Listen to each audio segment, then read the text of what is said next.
What? What do I? Yeah. Oh, I want a new Porsche. I want $17 million. Oh, I want $18 million. Well, my life dream is to be able to help people in some sort of service-oriented business, but still make money and not have to swindle anybody. I'd really like to get to do work that I really love, earn a great income at it, have a beautiful house by the ocean. Do you have a dream? Have lots of friends. If you could do anything you wanted to do and have everything you've always wanted, do you know what it would be? Think about that. See if you can form a mental image of your ideal life. And then answer this question. What's stopping you?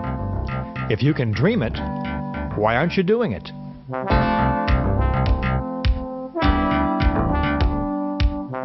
This is The Magic of Thinking Big, a plan for personal success by Dr. David Schwartz, one of America's foremost experts on motivation. David Schwartz is president of Creative Educational Services, Incorporated, and he's a professor at Georgia State University. He's presented his ideas at thousands of conventions, management seminars, professional meetings, and clinics. And he's also helped thousands of people work better, sell better, manage better, earn more money, find greater happiness and personal satisfaction. On these tapes, David Schwartz will show you how to think big, how to believe in yourself, how to overcome enemies of success such as fear, excusitis, and self-doubt. You'll learn effective confidence-building techniques and how to turn defeats and setbacks into victories. You'll discover how to make your attitudes your allies for achieving success. And David Schwartz will show you how to think and act like a leader. So to start you on your road to success, here is David Schwartz. Success means many wonderful, positive things. Success means personal prosperity, financial security, a better life for you and your family. Success means finding real happiness and real satisfaction from life. Success, for those with the courage to pursue it, is the goal of life. At the outset, keep in mind that the size of your success is limited only by the size of your thinking. If you think small, with small ideas and small ambitions, then your success in turn will be small. But if you think big and believe in yourself, then your success will also be big. And here's the good news. No matter who you are, or what you are, or where you are right now, you can start thinking big. You can travel the road to big success. In fact, that's what you're doing at this very moment. You are taking your first giant step toward learning and applying the magic of thinking big to your life.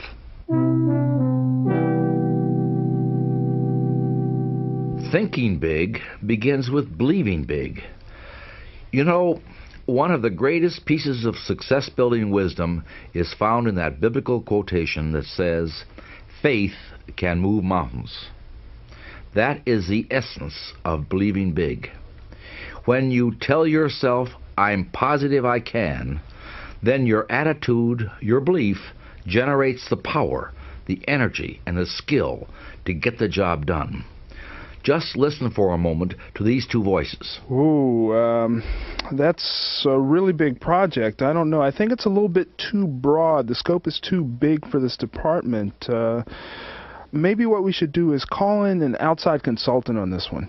Wow, this is really great. This kind of assignment is really going to make this department grow. This is what we've really been looking for. We need the challenge to stretch, and I give you my personal guarantee you'll get 150% out of us. The difference between these two statements is belief. The first voice was a person who didn't believe in himself and who won't take on anything that looks bigger than his own petty view. The second person believed she could do it, and I'll give you my personal guarantee that because she believed she could do it, she got the job done. You see, belief is like a thermostat that regulates what we accomplish in life. Study the person that's just shuffling along down there in the mud of mediocrity. He believes that he's worth very little, and so he receives very little, and he accomplishes very little. His lack of belief in himself shows through in the way he walks, the way he talks, and the way he acts. Unless he can readjust his belief thermostat forward, his image of himself is going to continue to shrink. And since others see in us exactly what we see in ourselves, he will grow smaller in the estimation of the people around him as well. But now look at the person who is advancing forward. This person believes he's worth a great deal, and so he receives a great deal. He believes he can handle big, important, difficult assignments, and so he can, and so he does. In fact, everything the big thinker does, the way he handles himself with people, his thoughts, his viewpoints, all say, here is a professional. Here is an important person. Your mind is a thought factory. It's a factory that produces thousands of thoughts each day. There are 2 foremen in charge of your factory. One of them is named Mr. Triumph, and the other is named Mr. Defeat. Mr. Triumph is in charge of manufacturing positive thoughts. He specializes in producing reasons why you can do things, why you're qualified, why you will succeed. Mr. Defeat is in charge of negative thought production. He's your expert on developing reasons why you can't succeed, why you're weak or inadequate. To see how these 2 foremen work for you, try this. Say to yourself, it's a lousy day. This thought signals Mr. Defeat into action, and he immediately manufactures thoughts to prove that you're right. It's too hot, or it's too cold, or business looks bad today, sales will drop, you don't feel like dealing with customers, you have a headache, your wife or your husband was in a bad mood this morning. Mr. Defeat is amazingly efficient. In just a few minutes, he's done his job so well that you're completely convinced that this is a really bad day. But now tell yourself, this is a fine day, and this time Mr. Triumph is signaled into action, and he tells you, yes indeed, it's a wonderful day. The weather's refreshing. It's good to be alive. You can catch up on all that work today. It's a pleasure to be doing business on a day like this. And before you know it, it is a good day. Mr. Defeat will tell you why you can't land the Mortimer account. Mr. Triumph will tell you why you can. Mr. Defeat will tell you why you don't deserve the promotion and why you shouldn't even bother to try for it. Mr. Triumph will show you why no one else on earth is more qualified for that job than you are. Mr. Defeat will help you prepare a brilliant case against the guy you work with. He'll show you why he's impossible to be around and how he makes your life miserable. Mr. Triumph will show you his positive qualities and help you find ways to make your association with him succeed. The more you work with either of these foremen, the stronger they become, and the more space they take up in your mind. If you give Mr. Defeat more work, he'll take up more and more of the space, so that eventually your thought factory is producing nothing but negative thoughts. But if you give Mr. Triumph the work, then your thought factory will produce the thoughts that will propel you towards success. In fact, you can fire Mr. Defeat. You'll discover that you really don't need him at all. You can use Mr. Triumph 100% of the time and produce only positive, productive thoughts. The result of this kind of thought production is the most basic ingredient in personal success: self-belief. A few years ago, I heard a remarkable story from an executive who talked to me after I addressed a group of business people in Atlanta. He told me that he had a personal experience that tied in perfectly with my talk that evening, and he wanted to share it with me. So we went to a coffee shop and made ourselves comfortable, and this is what he told me. About 5 years ago, I was just plodding along. I had sort of an average job in an average place. I was living in St. Louis. I have a wife and 3 kids, and really wasn't very happy with my life. And something changed in me that I wanted to tell you about. It really directly related to what you were saying this evening. There was a job offer that came up in Atlanta for a little bit better money than I was getting at the time. And I thought, why not? You know, I'll go down and check it out. And I went down there, and in my hotel room the night before, I started thinking, why am I knocking myself out for this little measly pay raise, coming to Atlanta, relocating everything, uprooting my wife and kids, And I started thinking about friends that I had that were doing a lot better than I was, people that had lived near me or people that I had known in my business, and they were doing much better than I was. And I thought, what's different about them? And I actually sat down and started making a list of characteristics that they had and characteristics that I had, and I couldn't come up with anything really that they had that I didn't have. They weren't better educated, they weren't smarter than I was, they didn't have any better connections, and then it finally hit me. The difference was self-belief. It was faith in myself, and I didn't have that. I had been convincing myself and preaching to myself that I didn't deserve it, that I wasn't any good, or that I was average. I had never let myself believe that I could really be a success. That was a revelation to me. It was hard to accept that at first, but once I realized that was what was holding me back, it was like this big weight lifted off. It was incredible. My whole life changed. It was really that remarkable. I stayed up till 3 o'clock in the morning going over this stuff. And I went into the interview the next morning, 9 a.m. I wasn't the least bit tired. In fact, I was still jazzed. I was totally charged up. And I went in and I asked for half again as much money as I had planned to. And because I had self-belief and because I had confidence, they gave me the job. Since then, I'm one of the top guys in the firm, and I've really established myself as somebody who can bring in the business. And the firm reorganized 3 years ago. I got a huge bonus, a stock option, and a salary increase. Everything has just been going up and up since then. I realized that it was that discovery that night that I made, my discovery of my own self-worth and my belief in myself, that made the difference. Like everyone says, you can't sell a product if you don't believe in it. And it's the same with yourself. Now I believe in myself. That's a remarkable story. And it's not unique. Time and time again, people have proven they can change their lives. They can increase their earning power, improve their self-esteem, change their self-image, sell themselves better, live better, be happier, and achieve greater success. And it all starts with self-belief. There are examples of the power of belief all around you. Today we fly on jet airliners because back at the turn of the century, two bicycle mechanics, Orville and Wilbur Wright, believed in themselves and their ideas. Astronauts landed on the moon in 1969, one of the greatest achievements in the history of mankind, because of the skill and determination of thousands of dedicated people. And those people were all inspired by the words and leadership of one man, John F. Kennedy, who had the power of self-belief. Right now, today, more people are becoming millionaires in America than ever before. Contrary to the Mr. and Mrs. Defeats of this world, the fact is there are more opportunities for success and big achievement right now than ever before in history. This is a fabulous, wonderful time to be alive, and you can make the most of it if you begin by believing in yourself.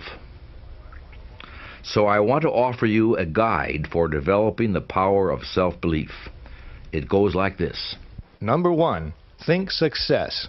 Don't think failure. At work, at home, with business associates, or with family and friends, substitute success thinking for failure thinking. When you face a difficult situation, think, I'll win, not I'll probably lose.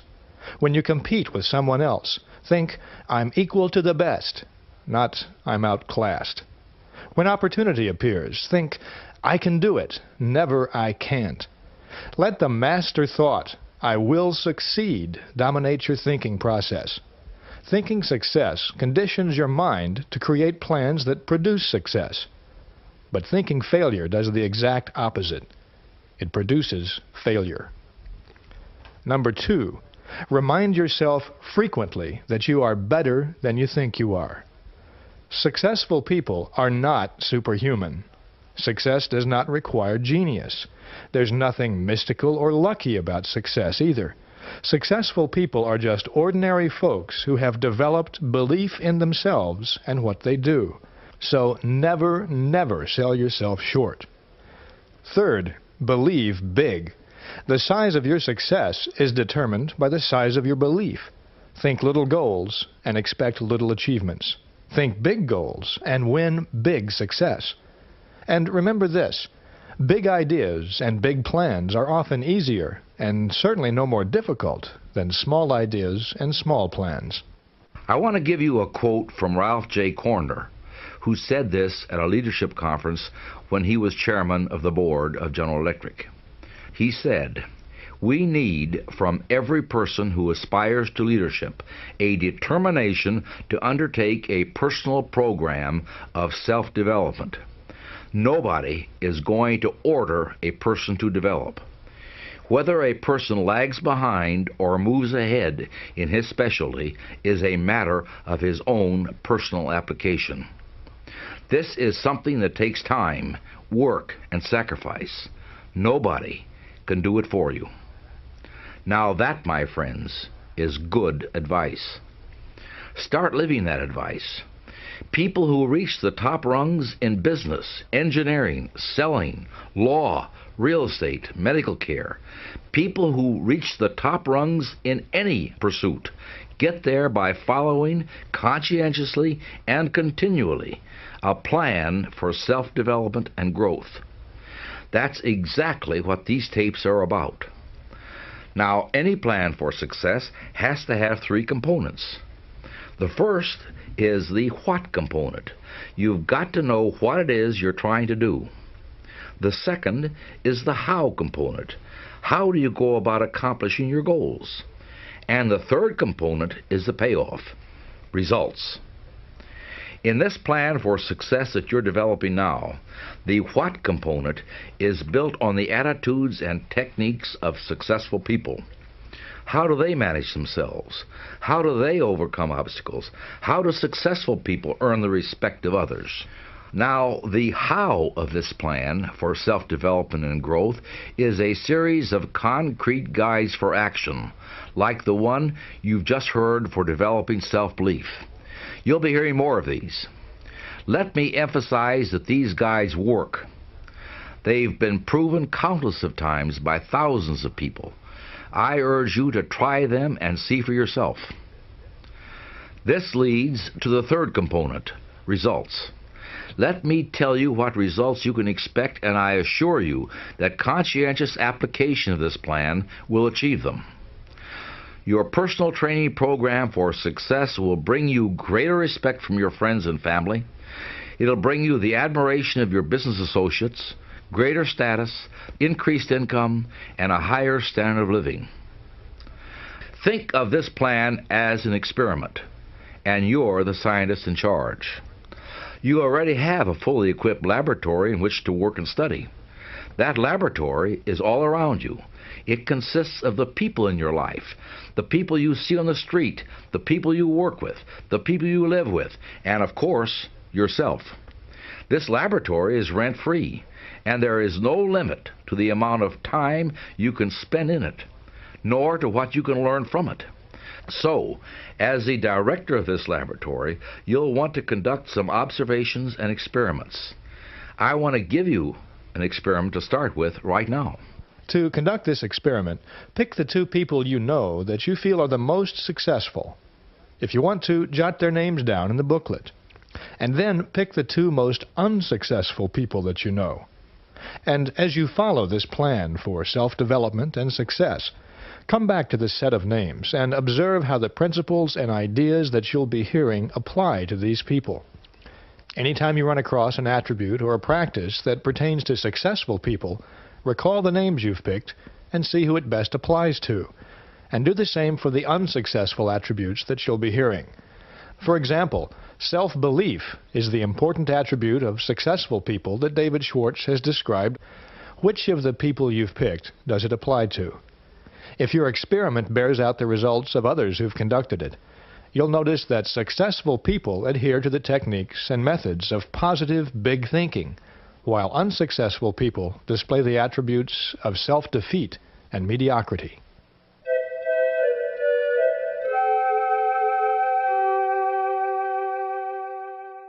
Now, one of the first attributes I think you'll consistently notice among unsuccessful people is a disease that is one of the biggest enemies of success. I call this disease excusitis. Here's what excusitis sounds like. I don't know if I can do this job. I mean, this is really out of my league. I'm not a genius, you know. Well, I'd like to take on more of the work that would really be important to me, but I really don't see where I have the time to do it. I'm really rushed now just to finish the work that I already have. I can't imagine how I would find more hours in the day to finish more work. You know what they say, you can't teach an old dog new tricks, and believe me, this old dog is just too far along to start anything new at this point. Look, with my health the way it is, I just do what I can to get by. I'm not about to press my luck and give myself a heart attack. Sounds pretty awful, doesn't it? And if you looked at the lives, ambitions, and accomplishments of these people, I can tell you what you'd find. Not much. A lot of mediocrity. In case after case, excusitis is the difference between the person who is going places and the person who is going nowhere. You'll find that the more successful a person is, the less that person makes excuses for anything.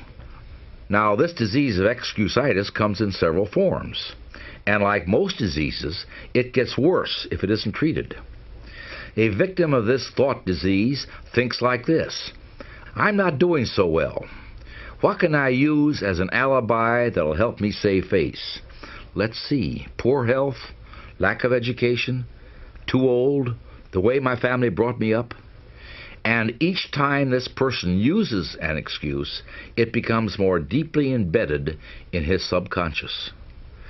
Probably when he first used the excuse, he realized that it was just an alibi or a lie.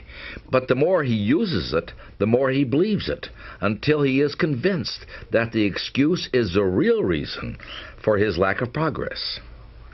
So right now, I want you to vaccinate yourself against excusitis, the disease of failure. There are a number of types of this disease, and when you listen to what follows, you'll find out how to protect yourself against each of them. Well, I'd like to take on more of the work that would really be important to me, but I really don't see where I have the time to do it. I'm really rushed now just to finish the work that I already have. I can't imagine how I would find more hours in the day to finish more work. First, let's deal with what may be the most common form of excusitis: time. You hear this one everywhere. I don't have time, or not now, I'm too busy. People who make this excuse are saying, it takes every minute I've got just to keep up, so how do you expect me to put out the extra effort it takes to get ahead? But there's a basic fallacy in this excuse, and this is it. Everybody, whether you're the president of a big company or the paper boy, everybody has exactly the same amount of time. You and I both have 24 hours a day, 168 hours a week, no more, no less. The question is, what do you do with your time? Most people spend about 51 hours a week sleeping and about 50 hours a week at work, counting commuting time. So far, that's 101 hours. On average, people spend about 15 hours a week eating, figuring 2 hours a day for breakfast, lunch, and dinner, and a few minutes here and there for snacks. That's 116 hours. Now throw in 24 hours a week for relaxing, reading, watching television, playing with the kids, making love with your spouse, and getting some exercise. That makes 140 hours. And on top of that, throw in 4 hours a week for going to church or watching a football game. That makes 144 hours. But remember, there are 168 hours in a week. So even after we've eaten, slept, worked, played, made love, and even watched a lot of television, we've still got 24 hours left over. You could watch another 6 hours of television a week and still have 18 hours unaccounted for. So where do people get this excuse? I haven't got enough time. There is just no truth to the statement. It simply is an alibi for mediocrity, for failing to give yourself the chance to succeed. Successful people don't say, I don't have time. Successful people welcome new challenges, and they find the time to meet them. There's an old business axiom that says, if you want something done, find the busiest person you can and get them to do it. The truth in that axiom is this: a busy person, a successful person, won't hide behind an excuse. That person wants challenges, wants more business, wants that additional assignment, because a successful person knows that success is a direct product of extra effort. So, if you suffer from time excusitis, the cure is simple. Mind you, it's not necessarily easy, but it is simple. Here it is. Resolve now never to say, I don't have the time, or I'm too busy. Always seek ways to accommodate new challenges in your job, or special assignments, or extra time with your family. You may find yourself slipping back into the excuse from time to time, but if you do, catch yourself. When you're about to say, I don't have time, change your mind. It often helps to budget your time, just like you might budget your money. Sit down and write out a time plan. Strive to become that busy person that people seek out for special challenges, instead of another victim of excusitis. Remember, everyone has the same amount of time. The difference is in how you use it. Look, with my health the way it is, I just do what I can to get by. I'm not about to press my luck and give myself a heart attack. Another prominent form of excusitis is health. This ranges all the way from the chronic, I don't feel good, to the more specific, I've got such and such wrong with me. So-called bad health in 1,000 different forms is used as an excuse for failing to do what a person wants to do, failing to accept greater responsibilities, failing to make more money, failing to achieve success. Millions and millions of people suffer from health problems. But is this really a legitimate excuse in most cases? Consider for a moment the other side of the coin. The people who become fabulously successful in spite of health problems and who didn't use health as an excuse. Franklin D. Roosevelt was confined to a wheelchair much of the time by polio, but he still served nearly 4 terms as president. John F. Kennedy was hampered by severe and sometimes crippling back pain, but he never publicly complained. Itzhak Perlman, one of the world's great violinists, has to walk with the aid of crutches. Arthur Ashe, the tennis champion, had his athletic career tragically foreshortened by heart trouble, but he went on to great success in business. There are scores of successful people in every walk of life who suffer from diabetes, multiple sclerosis, and other so-called debilitating diseases, but they don't use them as excuses. The point is simply that your physical condition doesn't need to hold you back, and for most people, health is simply no excuse for lack of success. Doctors will tell you that the perfect specimen of the human animal simply doesn't exist. There's something physically wrong with everybody. Many people surrender, in whole or in part, to health excusitis. But successful people don't. The more you worry about your health, the worse you're going to feel. Not only that, but the more you tell other people about your bad health problems, the worse you're going to make them feel too. You see, whenever you tell someone, I feel rotten today, or I have a headache, you're really telling them, I'm a little bit dead today. And nobody, but nobody, wants to be around a dead person. The plain truth is, there are only 2 people in the world who really want to hear you complain about your health problems. One is your doctor, and the other is your mortician. Nobody else cares. Nobody else wants to hear about your bad health. Now look at the other side. When you tell someone, I feel great, look what happens. First, you make yourself feel better. Try it right now, and you'll see what I mean. Say out loud, I feel great. Come on now, say it. I feel great. It's impossible to say that and not actually feel better. Second, you make the other person feel better when you tell them how great you feel. And third, you make them feel better toward you. When anyone asks me how I'm feeling, I automatically tell them that I feel so good I can hardly stand it, and if I felt any better, I'd be worried. This makes people laugh, but it also makes me feel better, because how you feel is a product of how you think you feel. So now is the time to cure yourself from the disease of health excusitis forever. Here's how to do it. The vaccine against health excusitis comes in 4 doses. First, refuse to talk about your health.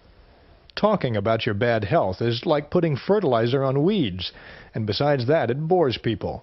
Success-minded people defeat the tendency to complain about their health. Second, refuse to worry about your health. If you have a problem, see your doctor, but don't worry about it. It won't make things any better. It will just make things worse. Third, be genuinely grateful that your health is as good as it is. Remember the old saying, "I felt sorry for myself because I had no shoes, until I met a man who had no feet."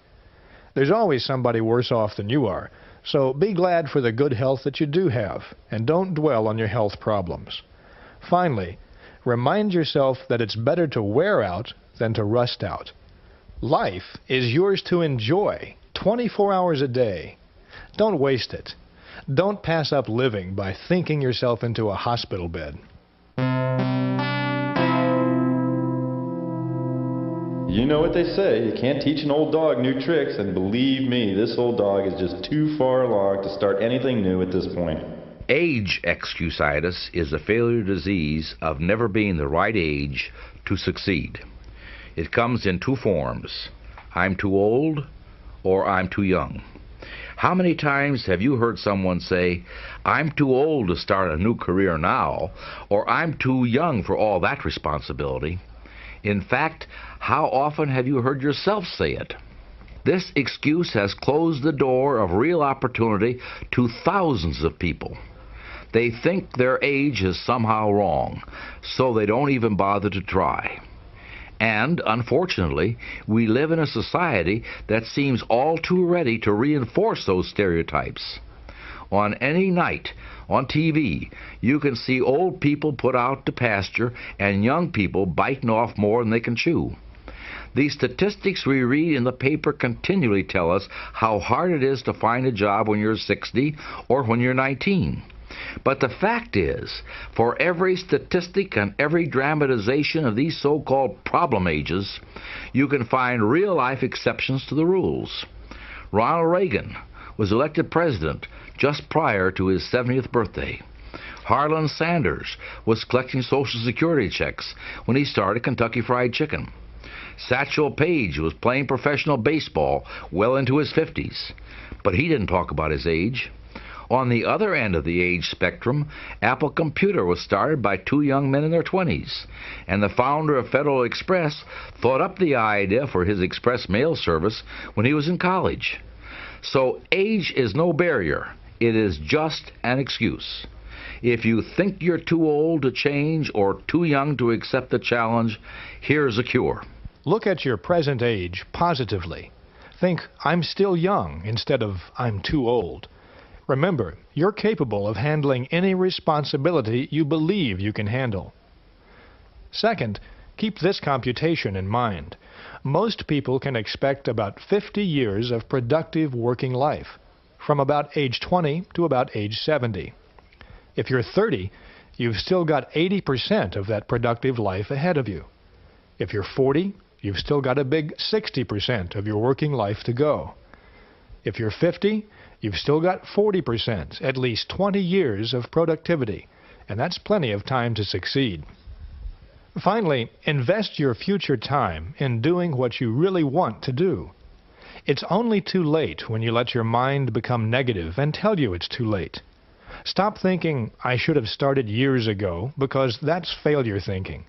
Instead, think, I'm going to start now. My best years are ahead of me. That's the way successful people think. I don't know if I can do this job. I mean, this is really out of my league. I'm not a genius, you know. I think the most insidious of all the excuse diseases is intelligence excusitis. It's the feeling that I'm not quite smart enough, or other people know something I don't. Unlike the other maladies we've discussed, people tend to suffer this one in silence. Nobody wants to talk about how dumb they feel, but they feel it deep down inside, and it blocks their road to success. Most of us, you see, make two basic errors with respect to intelligence. One, we vastly underestimate our own brain power, and two, we vastly overestimate the intelligence of other people. Because of these two mistakes, we sell ourselves short, and we fail to take advantage of many opportunities. Some years ago, Dr. Edward Teller, the famous physicist who's called the father of the atomic bomb, was asked what a young person needed to know to become a successful scientist. Teller said, and I quote, "A child does not need a lightning-fast mind to be a scientist, nor does he need a miraculous memory, nor is it necessary that he gets very high grades in school. The only point that counts is that the child have a high degree of interest in science." Interest and enthusiasm are the critical factors, not intelligence. Another way of putting it is simply to say it's not how much intelligence you have that counts, it's how you use the intelligence you have. Let me give you another example. I was at a college class reunion a while back, and I met a fellow I hadn't seen for about 25 years. His name was Chuck. He was one of the brightest people I've ever met, and he graduated with honors. The last time I talked to him, he had a goal of someday owning his own business. So when I saw him at the reunion, I asked him, "How's your business going?" Well, David, to tell you the truth, I never really went into business for myself. You know what I did? I used my college education to become an expert in why my business ideas wouldn't work out. Yeah, I learned all the pitfalls of businesses, all the reasons why you might fail. And, you have to be sure you have plenty of capital, the business cycle is right, you have to make sure there's enough demand for your product, the local industry is stabilized, there's 1,001 things to check out. So here I am today, I'm still auditing freight shipments and just plodding along, working for somebody else, and it's not really doing me a lot of good. And I see friends of mine from high school who went out right after high school, and they're doing successful business straight from high school. There's got to be a reason for that. Do you see Chuck's dilemma? The thinking that guided his intelligence was far more significant than the amount of intelligence he has. If you study the world around you, you'll find a lot of highly successful people with very average IQs. And you'll also find a lot of failures who are brilliant. The difference is one of attitude. What are these people using their brain power for? To defeat themselves or to find ways to succeed? There's one more point I want to make before we summarize the cures for this disease of intelligence excusitis. Another common mistake that people make with regard to intelligence is to equate piles of facts with useful brain power. But it's far more important to use those brain cells for thinking and analyzing than it is for memorizing. Someone once asked Albert Einstein, "How many feet are there in a mile?" Einstein replied, "I don't know. Why should I fill my head with facts that I can find in 2 minutes in any reference book?" Einstein, as usual, was right. You can always find facts. You can't always find good, positive thinking. That you've got to learn for yourself. So here's a cure for intelligence excusitis. First, never underestimate your own intelligence, and never overestimate the intelligence of others. Don't sell yourself short. Concentrate on your assets. Discover your superior talents. Remember, it's not the amount of intelligence you have that counts. It's how you use what you've got. Learn to effectively manage your brains instead of worrying about your IQ. Secondly, constantly remind yourself, my attitudes are more important than my intelligence. At work and at home, practice positive attitudes. See the reasons why you can do it, not the reasons why you can't. Put your intelligence to creative, positive use. Find ways to win, not ways to lose. Finally, remember that the ability to think is much more valuable than the ability to memorize facts. Use your mind to create and develop ideas, to seek solutions, to find new and better ways of doing things.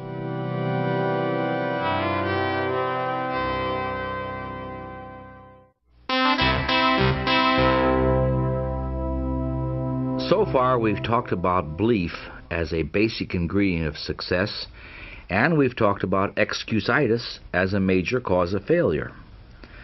Now I want to state for you the most important single concept in your plan for personal success. Where success is concerned, people are not measured in inches or pounds or college degrees or family background.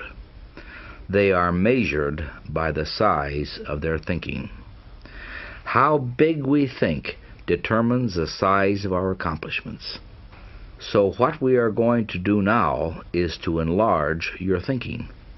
The first step in this process is to clear away some of the obstacles to thinking big. One of the first ones is self-deprecation. That is, the tendency to run ourselves down or sell ourselves short. This is a very common failure, and many people condemn themselves to a life of mediocrity by refusing to believe in their own abilities and their own self-worth. But I can prove to you right now, by way of another experiment in your people laboratory, that you are many times more accomplished, smarter, and better than you think you are. Here's the experiment. First, think of your 3 major assets. These can be anything that you know that you're good at. You may be well organized, or a good listener, or perhaps you're good at creative solutions to everyday problems. Whatever these are, think of 3 positive attributes that you give yourself credit for. Now, considering each asset in turn, one at a time, think of at least 2 people that you know who you consider more successful than yourself, but who you feel do not have that particular asset to the degree that you do. For example, maybe your coworker got a promotion last month, but you didn't. But if you think about it, you're a better problem solver than that person is. Do this process for each of the 3 assets you've chosen. And once you've done that, consider this conclusion. You've just identified at least 6 people who are now more successful than you, and in at least one area, you're better than all of them. So the next time you're selling yourself short, recall this experiment and enlarge your thinking.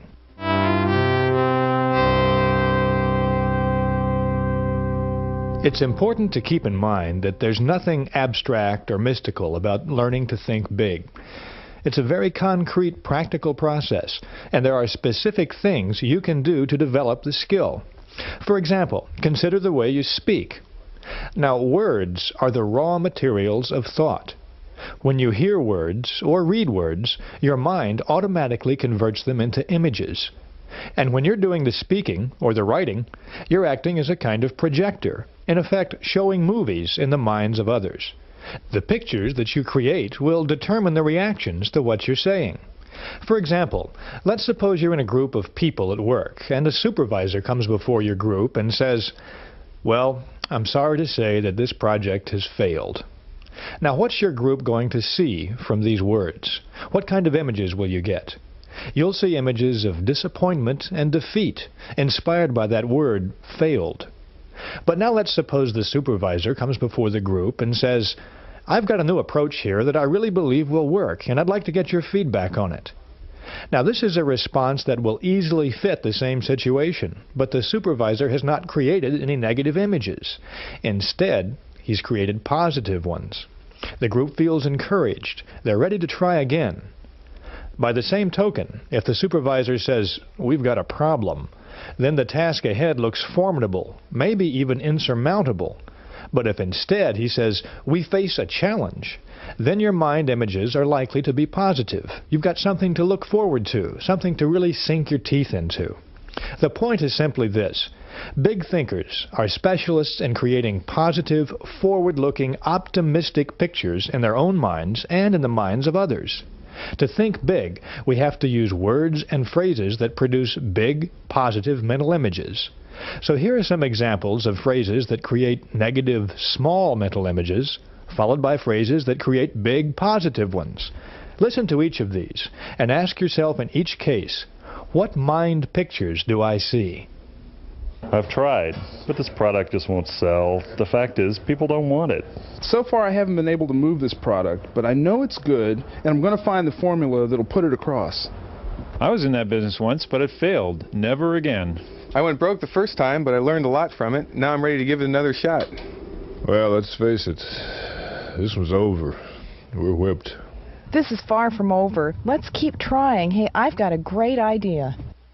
Did you notice the difference in the images that those phrases created? Now, listen to the words that you hear around you every day and see if you can perceive the difference between the images created by successful people and the images created by mediocre people. And while you're doing this, start developing your own big thinker's vocabulary. You can do it with these 4 steps. First, use big, positive, cheerful words and phrases to describe how you feel. Remember the cures for health excusitis? When you say, I feel great, you make yourself feel better, and you make others around you feel better too. Say that you feel wonderful at every possible opportunity, and you'll begin to feel better, and bigger, and more successful. Second, use bright, cheerful, favorable words to describe other people. When you and someone else are discussing a third party who's not present, don't run that person down. Instead, go out of your way to compliment that person with big words and phrases, like, they tell me she's working out fantastically well. Everybody's delighted she's here. Sooner or later, negative words will get back to the person in question, and that will only serve to cut you down. Next, use positive language to encourage others. Compliment people personally at every opportunity. Everyone craves praise. Have a special good word for your wife or husband every day. Notice and compliment the people who work with you and for you. Praise, sincerely administered, is a success tool. It's one we'll discuss more later. Learn to use this tool again and again. Finally, use positive words to outline plans to others. Go back to our list of negative and positive phrases from a few minutes ago. Make the positive images part of your vocabulary and weed out the negative ones. When people hear you say, here's some good news, we've got a genuine opportunity, then you'll get cooperation, enthusiasm, and success in return. But if you say, like it or not, we've got a job to do, then you're creating a dull, boring image, and people will react accordingly. So build castles with your words. Don't dig graves.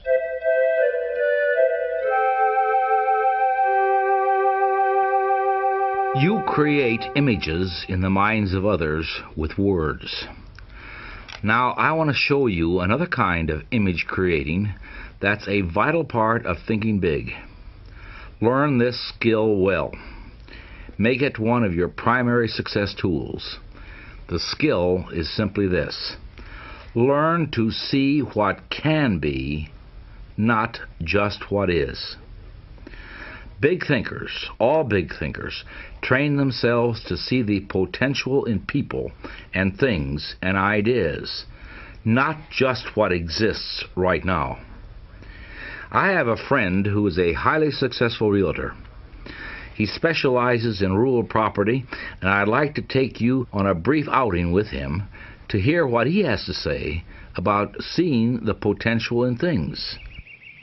Oh, this is about 450 acres, kind of hilly as you can see. Scruffy undergrowth, a little skimpy secondary growth trees. Not exactly farm beautiful, is it? You know, most of the rural property around here is pretty run down like this. But I think I'm successful because I developed my entire sales plan around what this place can be. Now let me show you what I've done with this farm. I've spent 2 days just studying it and trying to imagine what it could be. Here we have 85 acres of bottomland, we got 115 acres of woods, about 200 acres of pasture, and we're 45 minutes from town, about a stone's throw from the freeway, and 35 miles from the airport. Well, I've asked myself, what's this farm good for? Well, here's one possibility. Here, this is a plan for a horse riding stable. I've got it all typed up here, you see. As you can see, we've got all the right ingredients. A rapidly growing city nearby. You can hear the construction from here. Lots of new families moving in. I mean, it's built and designed for families around here. Here's a report that states that the outdoor activities are the fastest growing recreational form that there is right now. You've got good pasture and some nice hills, and they're not too steep, right? You can support lots of horses right here. Grow your own barley, your own wheat and grain. That way, all of the revenue produced in this property stays right here for the profit of the buyer. With a minimal amount of landscaping, you could put in some trails, run them over the hills, down to the river. I mean, can't you see people riding their horses over the top of that hill, back up through the gorge? You see, this way, when I talk to prospects, I don't have to convince them that this place is a good buy just as it is. I can help them actually see it turned into a money-making venture. That has added bonuses, too. I can sell more farms and sell them faster this way. And on top of that, I can sell them usually for more money than my competitors. Because they're not just buying a farm. They're buying a farm and an idea. Once again, the moral to this true story is this: look at things not as they are, but as they can be. Visualization, you see, adds value to everything. A big thinker always visualizes what can be done in the future and doesn't limit himself to the present. And always remember, this principle doesn't just apply to things. It applies to people as well. If you can see the potential in a customer who comes into your store and spends, say, $5, then you create the possibility that the customer will come back again and next time spend $500. If you drive through Skid Row and see just a bunch of broken down stumblebums and winos, then you're not thinking big. There are a few devoted individuals who can see in those Skid Row residents a lot of human potential. And because they can see this potential, those few people are able to help a lot of those unfortunate people get back on their feet. The best teachers are the ones who see Jimmy not as a little troublemaker who talks too much, but as an energetic, bright kid who needs a special challenge to get motivated. This teacher isn't seeing Jimmy as he is, but as Jimmy can be. Now, turn this idea inward and look at yourself. What about your own potential, your own worth? If you were to go in for salary negotiations with your boss tomorrow, how would you present yourself? Would you see yourself exactly as you are today? Or would you see the potential you have to offer? The executive you can be in 2 years, or the sales you can bring in over the next 5 years? Are you looking at yourself only in the present? Or do you see yourself as a person you can be at some point in the future? The way to develop the power to see what can be, not just what is to practice adding value to things, people, and ideas. Now, here are some exercises that will help you do this. First, practice adding value to things. Remember the real estate salesman and ask yourself, what can I do to add value to this room, or this house, or this business? Look for ideas to make things worth more. Anything, whether it's a vacant lot or a new house or a business, has value in proportion to the ideas for using it. And practice adding value to people. As you move higher and higher in the world of success, more and more of your job will become people development. So ask, what can I do to add value to my subordinates? How can I help them be more effective? Remember, to bring out the best in a person, you must first visualize their best. And finally, practice adding value to yourself. Conduct a daily interview with yourself and ask, what can I do to make myself more valuable today? Visualize yourself not as you are, but as you can be. Then, specific ways for attaining your potential value will begin to suggest themselves. There is no such thing as a perfectly smooth, trouble-free road to success. You can be sure there are plenty of bumps on everyone's path to fulfillment. Nothing worthwhile comes easily. But there is something that you can do that will help to at least smooth out some of these minor bumps, and I can sum it up for you in one short sentence. Don't concern yourself with trivia. Now that sounds simple, but the fact is that it's often much easier to get caught up in trivia than to avoid it, simply because of our habits. For example, ask yourself this question. Why do people quarrel? At least 90% of our quarrels are over trivial concerns. Somebody's late, or somebody forgot to buy something at the store, or somebody bought the wrong brand. Now, to become a big thinker, you need to eliminate as many of these bumps and potholes from your personal road to success as you can. So the next time a trivial matter comes up, ask yourself, is this really important? Does it really matter which route I take to the airport? Does it really matter if someone forgets to put the cap on the toothpaste? Is it really important that your spouse invited someone to the party you don't like or squandered a little bit too much money? When you fix your mental gaze on the big picture and remember the goal that you're working toward, success, fulfillment, and happiness, you'll find that many of these potential quarrels simply aren't important enough to warrant an argument. Just asking that question, is it really important, works wonders at the office, too. It works in the traffic going home when another driver tries to cut you off. It works when you might get the smallest office in the renovation plan. It works when you overlook the small, annoying habits of your fellow workers. And it works when you're solving problems, or counseling employees, or making decisions about your career. Just don't get caught up in trivia.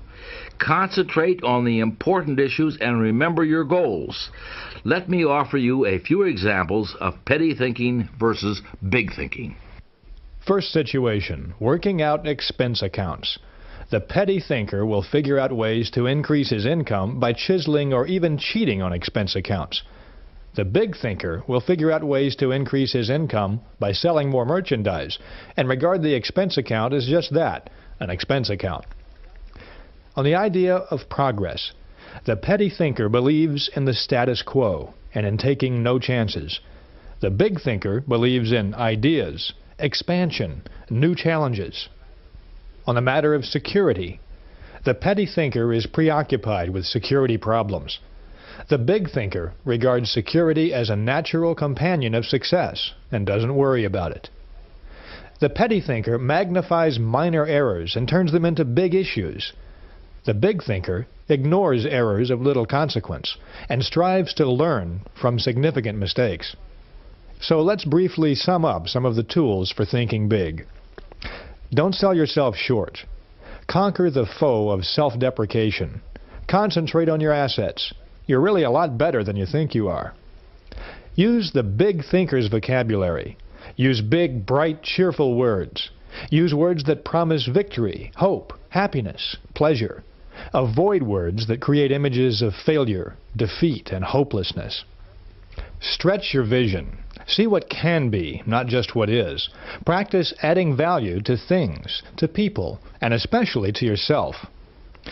Get the big view of your job and of your life. Think, really believe that your present job is important and that you're important too. That next promotion depends mostly on how you think towards your present job. Finally, keep your mind above trivial things. Focus your attention on big objectives. Before getting involved in a petty matter, ask yourself, is it really important?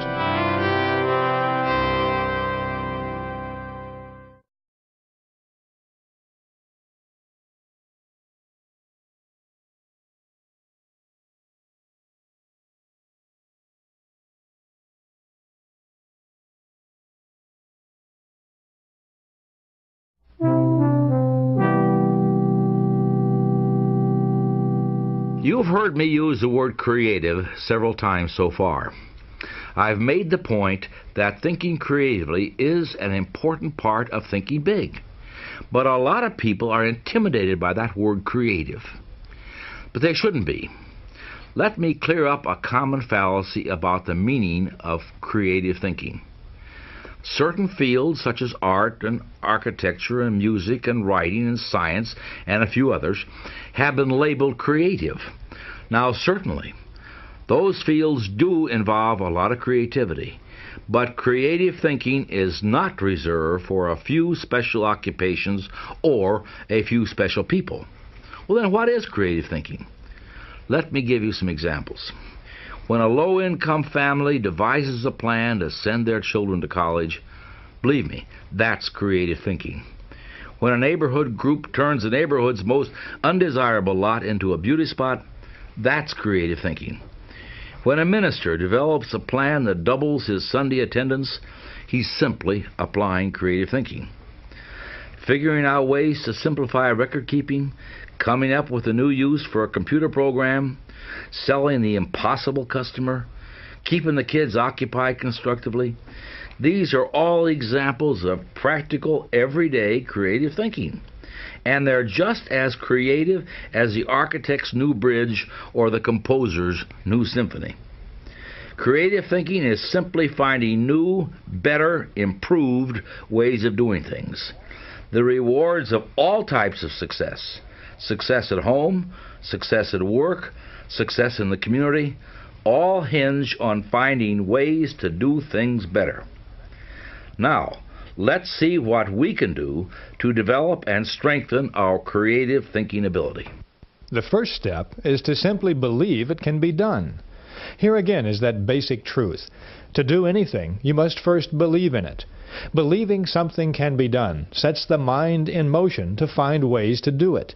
To illustrate this, David Schwartz often asks groups in motivation and training sessions this question: do you feel that it's possible to eliminate jails in the next 25 years? Think about this question for a moment.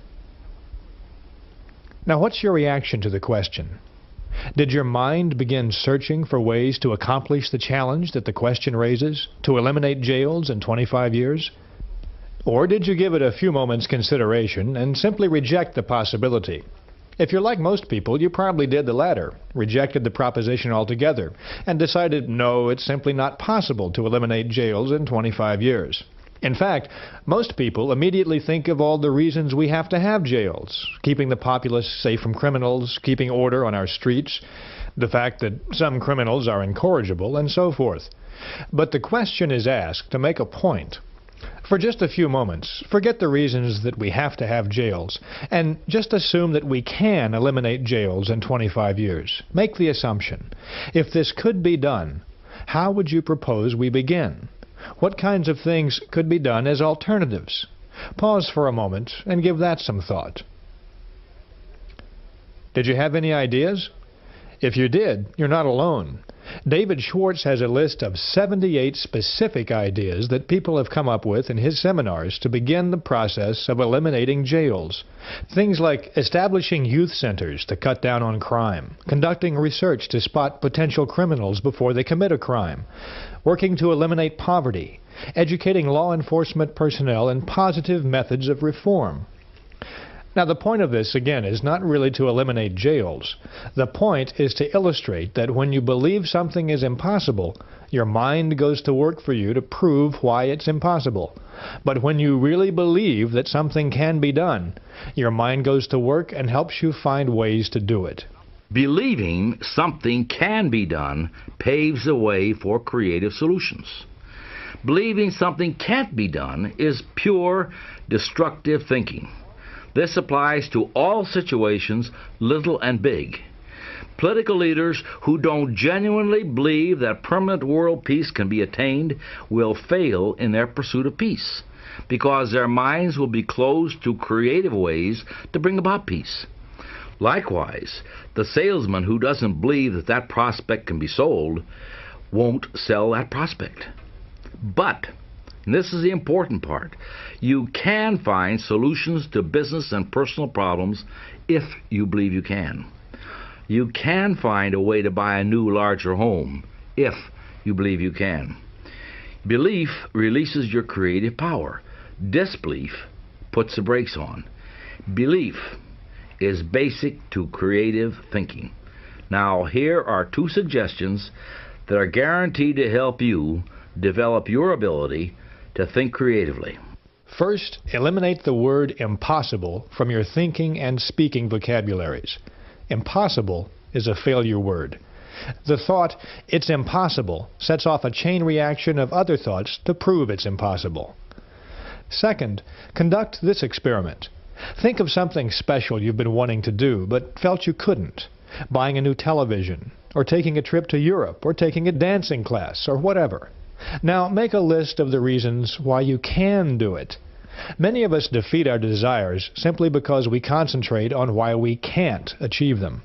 But for successful people, the only thing worthy of mental attention is why they can.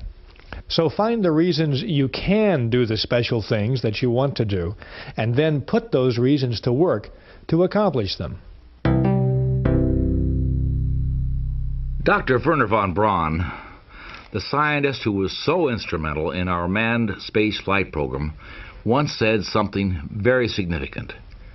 He said, "Man belongs where man wants to go."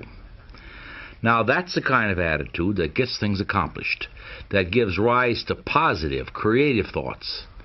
That's the exact opposite of the kind of thinking that holds so many people back. I call that kind of thinking traditional thinking. You see, traditional thinking is the enemy of creative thinking. The traditional thinker's mind is paralyzed. The traditional thinker says, it's been this way for 100 years, so it must be good, and it's got to stay this way. Why should we change? Well, I'll tell you why change is worth risking. Change is what brings about progress. Personal progress, work progress, world progress. If you want success, the only way you're going to get success is through change.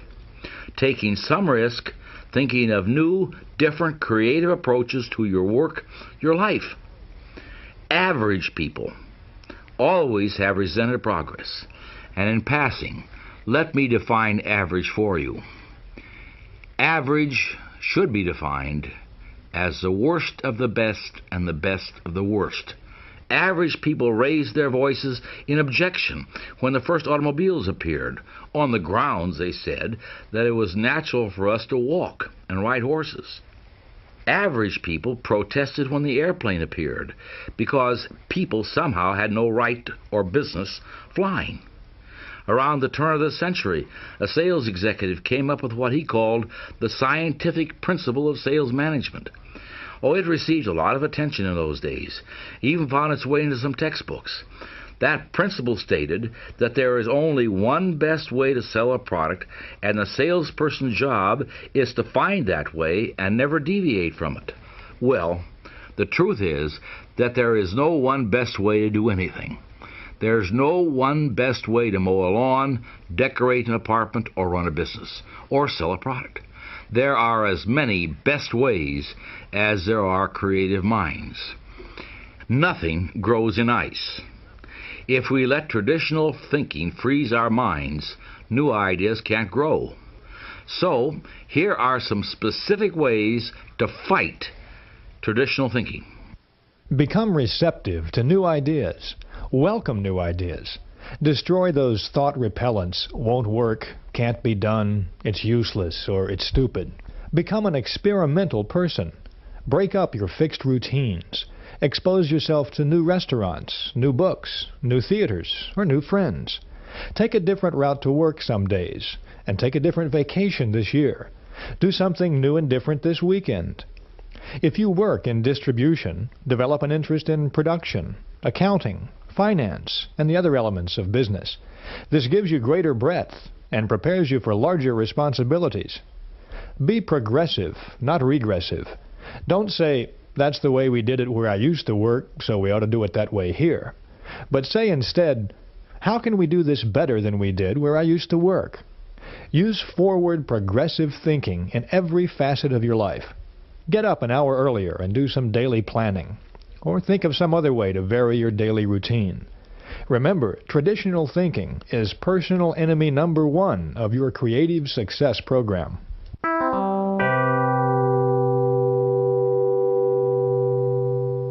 Every day we are reminded of one of the most basic facts of business life in this country. Successful businesses are always looking for new, innovative, and better ways of doing things. Automobile companies are constantly striving to keep up with the public's changing needs and desires. Advertising agencies constantly seek new ways to sell products. The food industry is always looking for better production and distribution methods. The search for improvement is vital, never-ending, and absolutely essential to the survival of competitive businesses. And, by the same token, it's vital to the success of anyone who wants to improve his or her lot in life. Absolute perfection in any human endeavor is, of course, unattainable. This means that there is endless room for improvement. Successful people, like successful businesses, are always searching for a better way. You can do this too. As an important part of your personal program for success, each day, before you begin work, devote 10 minutes to thinking, how can I do a better job today? And ask, what can I do today to encourage my employees? What special favors can I do for my customers? How can I increase my personal efficiency? This exercise is simple, but it's also very effective. Try it, and you'll find unlimited creative ways to win greater success. A few months ago, one of the executives in our department left on very short notice, which, needless to say, really put our department on the spot as there was no one to replace him. The day he left, the vice president of our department, who is my boss, called me in and told me he was going to try and divide up the work amongst a couple of the people in the department. The two people he had already spoken to did not want the additional responsibility. They didn't exactly turn him down flat, but they told him that they were very busy as it was, and they didn't exactly volunteer. So he asked me if I wanted to handle some of the overload. Well, I've always made it a policy of mine to never turn down anything that looked like an opportunity, and that's what this looked like to me. So I said, yeah, I'll take the whole job. He looked pretty surprised, but I think he was pleasantly surprised. After he left my office, I got together with my secretary and we did some work on my incoming and outgoing phone calls, where all the incoming calls were taken in the morning and the outgoing calls were taken in the evening. And my secretary also took on a lot more responsibility and a lot more of the chores herself, which she was very, very happy to do. And after about 2 weeks of this, my secretary and I were handling twice the calls, twice the meetings, about half again as many personal conferences, and the work week actually seemed to go a lot faster. Last week the boss called me in again, told me the board was very happy with the work that we've been doing, and offered me a new job, make the job permanent with a new title and a raise to go along with it. So I guess that shows you that necessity is not only the mother of invention, it's the mother of opportunity as well. I wanted you to hear that man's story because it illustrates one of the best ways I know to stimulate creative thinking. In one word, capacity. In any endeavor you choose to pursue, the success formula is first, do what you do better, and second, do more of it. Improve both the quality and the quantity of your output. That second part means increasing your capacity. Remember our analysis of time excusitis? This is where you can put that cure to work. There is a two-step procedure that can show you how. First, always eagerly accept the opportunity to do more. It's a compliment to be asked to take on new responsibility. Accepting greater responsibility on the job makes you stand out. It shows you're more valuable. Now the second step is this: concentrate on how can I do more. Ask that question and creative answers are certain to come. Now, some of these answers may be better planning and organization of your present work, or taking intelligent shortcuts in your routine activities, or possibly dropping some non-essential activities altogether. But again, the solutions for doing more will appear when you ask the question, how can I do more? Earlier, I cited an old business axiom. If you want something done, give it to a busy person. I personally refuse to work on any project with someone who has plenty of time. The lesson I've learned from painful experience over the years is that the person with plenty of time generally wants to keep it that way. He's more interested in avoiding responsibility than he is in increasing his output. All successful, competent people are busy. All the successful businesses I know are busy. These businesses constantly ask themselves, how can they increase their output? Now, why not ask yourself the same question? How can you increase your output?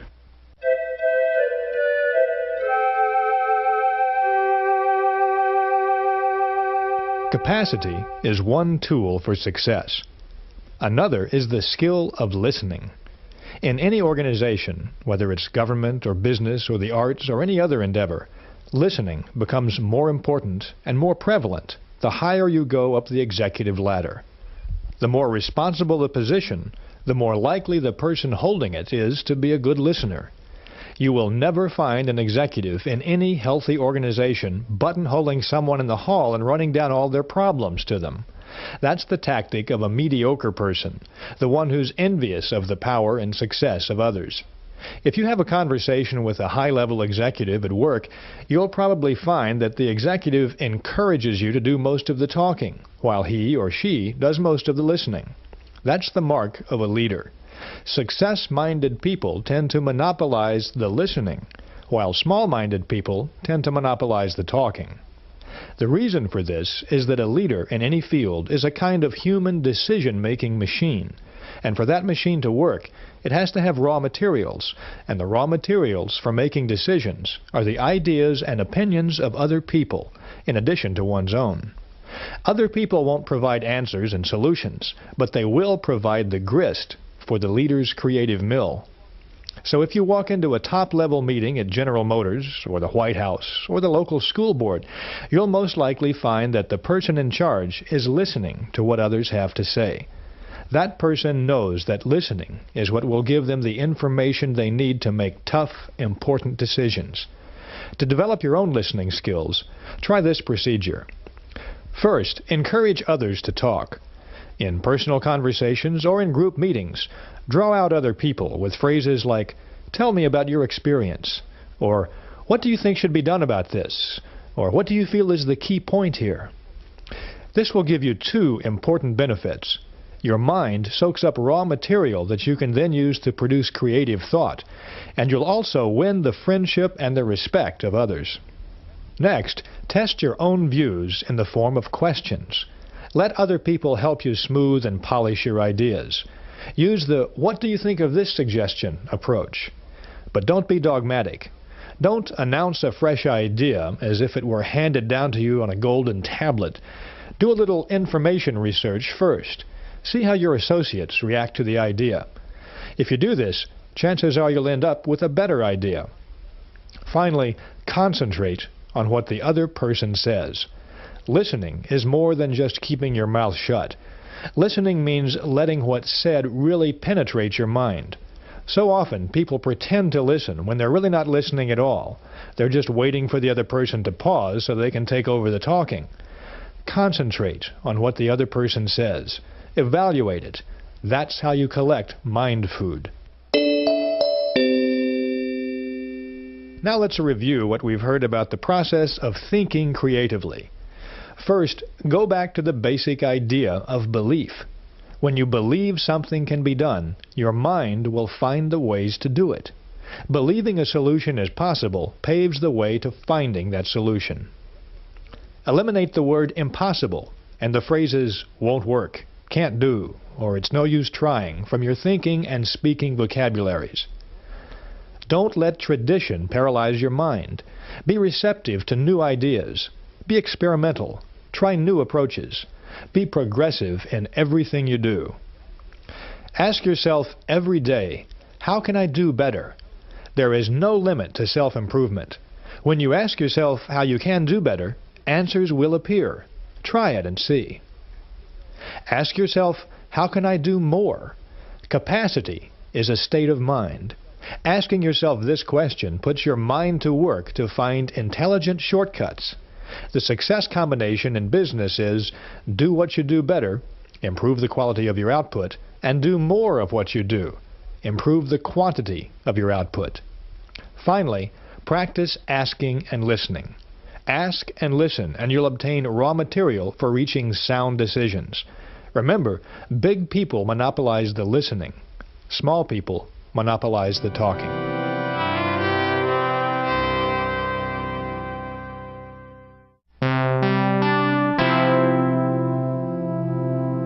Thinking big, believing big, conquering the failure disease, excusitis, and learning to think creatively. These are the success skills that David Schwartz has covered so far in this plan for personal success. To get these skills working for you, to really make them operative in your daily life, takes an additional important ingredient: confidence.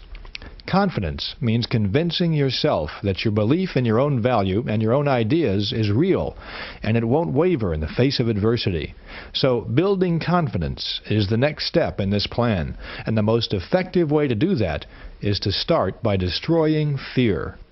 Fear is success enemy number one.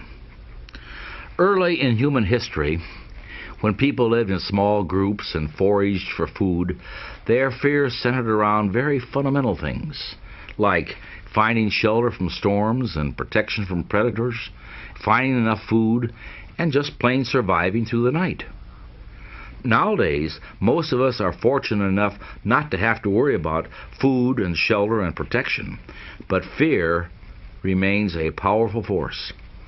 Fear stops people from capitalizing on opportunity. Fear wears down physical vitality. Fear actually makes people sick, causes organic difficulties, shortens lives. Fear closes your mouth when you want to speak up in public. Fear of all kinds and sizes is a form of psychological infection. Now, we can cure a mental infection the same way we cure a body infection, with specific proven treatments.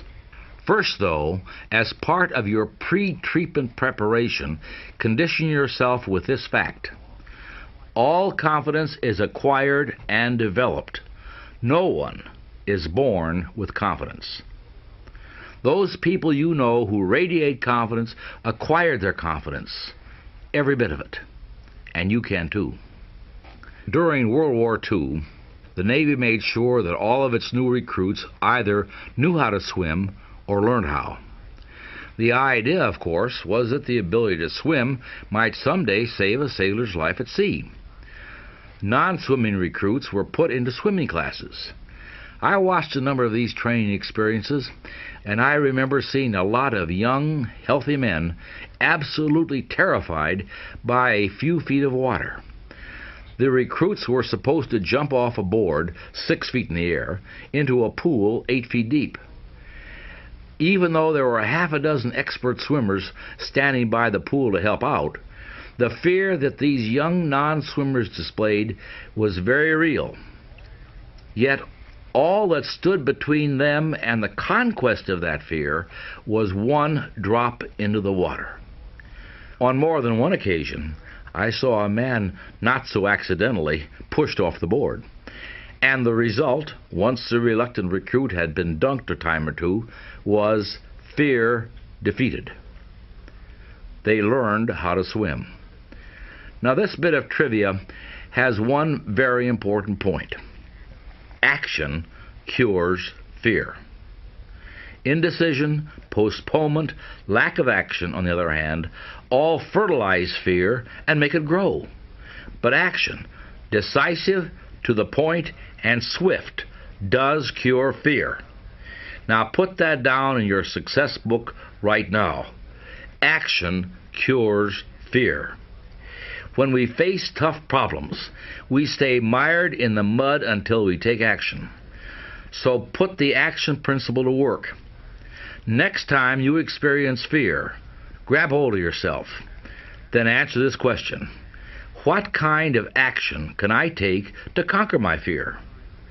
Now, to give you some ideas, here are a few examples of specific fears and the possible action cures. Oh, I know I should go after that McNally account, but I'm afraid if I push too hard, I'll lose them. I don't think they like me too much. To overcome the fear of losing an important customer, work doubly hard to give better service. Carefully study your relationship with that customer and correct anything that may have caused that person to lose confidence in you. I don't know. I may skip the license exam. I'm afraid I'll flunk it. Fear of failing an examination can be conquered by converting worry time into study time. Well, I've got two big worries. One is the economy. I know people who've lost their jobs just like that. And who knows, I could be next. Another thing that I worry about a lot is my brother. He's stationed in the Army in the Middle East, and we hardly ever stop worrying about him. It's quite common to worry about things that are totally beyond your control, and the action cure for this fear is to switch your attention to something completely different. Go out into the yard and pull weeds, or play with your kids, or go to a movie. Put in some extra work on a special project. I need a raise. I deserve a raise, but I have to admit I'm afraid to ask for one, not only because of what the boss might say, but because of what the people in the office will say, too. They might think I'm kissing up or trying to be better than them, you know? Fear of what other people may think or say about you often blocks opportunities. The action cure is to first make sure that what you plan to do is right and justified, and if you feel sure it is, then go ahead with it. Don't get hung up on what other people might think. No one ever does anything worthwhile for which he or she is not criticized somewhere along the road. These are just a few examples, but the procedure to cure fear and win confidence can be summed up in two stages. First, isolate your fear. Pin it down. Determine exactly what you're afraid of. Second, take action. There is some kind of action that will cure any and every kind of fear. Now remember this, action is more than just a cure for fear. Action is a tool for success. Action is a confidence builder and a self-belief builder. Action, making things happen, is what separates a dreamer from a doer. Now it's good to dream. Many good and useful ideas come from dreaming. But ideas without action are like a car without an engine. In other words, they're useless. Our minds generate lots of ideas every day, ideas about different things. It will help your success plan if you get in the habit of capturing those ideas when they happen. Carry around a notebook or some small cards so you can make a note of your ideas and keep those ideas in an active, accessible file. That can be anything from a fancy cabinet to a shoebox, but make sure they're in a place where you can easily get to them and look at them frequently.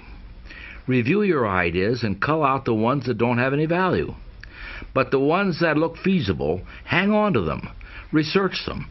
Read everything you can that pertains to your idea. Talk it over with your friends, your family, fellow workers. Polish your ideas. Think and dream about them, and then act on them. Remember, excellent ideas alone are not enough. A fair idea developed and acted upon is 100% better than a great idea that dies because it isn't followed up.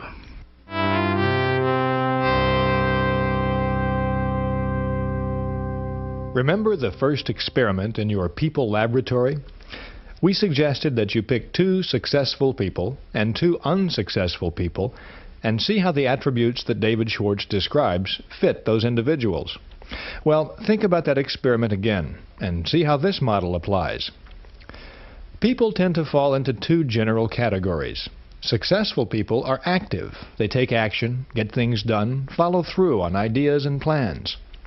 Unsuccessful people tend to be more passive. They are don'ters. They postpone doing things until they can prove to themselves that they shouldn't do them or can't do them anyway. For purposes of this example, we'll call the active person Mr. A and the passive person Mr. P. Now let's examine some typical Mr. A and Mr. P behaviors. In countless ways, large and small, the differences between Mr. A and Mr. P show through. An employee at work does a particularly good job on a tough assignment, and Mr. A decides to write him a note to congratulate him on his achievement. As soon as he makes that decision, Mr. A sits down, writes the note, and has it delivered. Mr. P decides to write a note too, but he has some other things to do right now, so he doesn't get to it right away. And then he forgets for a day or two, and the note, in fact, never gets written. Mr. A, at the age of 45, decides he wants to go into a new line of work. He researches the field he's interested in, decides on a course of action by formulating a plan for success, and he follows through, step by step. In 2 years, he's on a new career course, and he's glad he made the change. Mr. P, at the same age, also gets the idea that he'd like to try something new. But he sits down and thinks it over, and decides that it's better not to rock the boat at his age, because if he failed, he'd be too old to make a comeback. Mr. A gets the things done that he wants to do, and as a byproduct, he gains confidence. He gets a feeling of inner security, self-reliance, and he also earns more income. Mr. P is afraid to act. He doesn't do the things that he wants to do. He limits his possibilities by convincing himself of the folly of action. As byproducts, he loses confidence in himself, becomes negative about life, and he lives in mediocrity.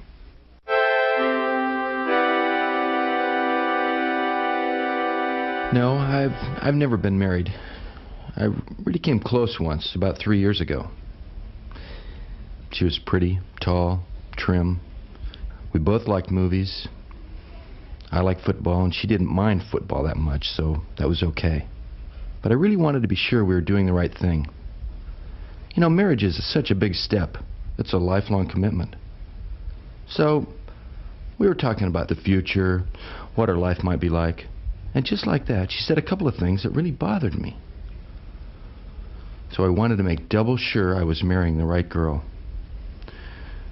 So I went home one night and I wrote down all the things that I wanted our relationship to be. I spelled everything out really clearly. I mean, I really thought this thing through. Religion, children, where we'd live, who our friends would be. Because I didn't want there to be any doubts or misunderstandings. I wanted it to be clear. I even mentioned a couple of her bad habits. I thought it'd be a good idea if she had just a little constructive criticism. Well, the next time we got together, I brought this document out. And I thought that we would have a nice, easy conversation about it. And you couldn't believe her reaction. She blew up. I couldn't believe it. She told me straight where to go, and she called our engagement off right then and there. She actually said, "I don't need a boss, George, so just forget it." And you know, in thinking back, maybe I did go a little overboard. But it just seems to me that in making that big a decision, you can't be too careful, right? Wrong, George. Absolutely wrong. You can be too careful. In fact, you were too careful. The test of a successful person is not the ability to eliminate all problems before they arise, but rather to meet and work out difficulties when they do arise. We must be willing to make an intelligent compromise with perfection, or else we will wait forever, because conditions will never be right. Cross bridges when you come to them, not before. About 2 years ago, my wife and I lived in an apartment, one of those places out in the suburbs. It wasn't too big, but it was kind of nice. But it really cost a mint to rent, $750 a month, which was a lot, and we'd been kind of saving up some money to buy a place of our own, knowing that that would take a long time. But what would happen is every time I made out the rent check, I thought, no, there's got to be a better way. This is not what I want to be doing. So one day when I was making out the rent check, I said to my wife, I said, Susan, let's go buy a place of our own. And she looked at me and she said, well, yeah, we can't do that. We've only got $6,000 in the bank. We need at least twice that much to make a down payment. I said, well, there's got to be a way to do this. I mean, people buy houses all the time, and why don't we just go for it and see if we can make it happen? So she said, okay, let's give it a try. And we started to look for places. We looked for about a week or so and came up with a nice place that we needed $15,000 to make a down payment for, which meant we needed to come up with another $9,000.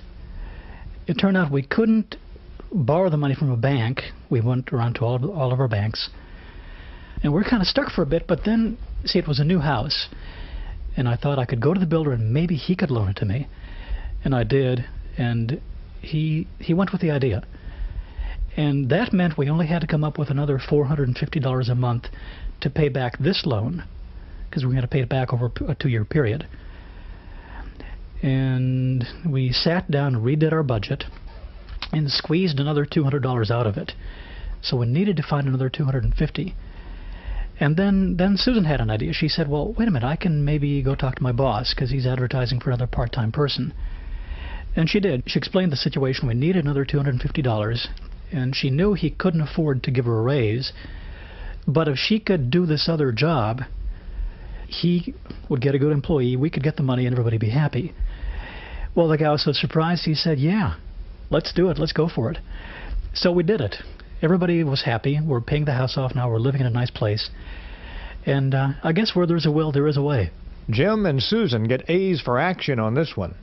They didn't let obstacles stand in their way, and they didn't wait for things to be just right before they acted.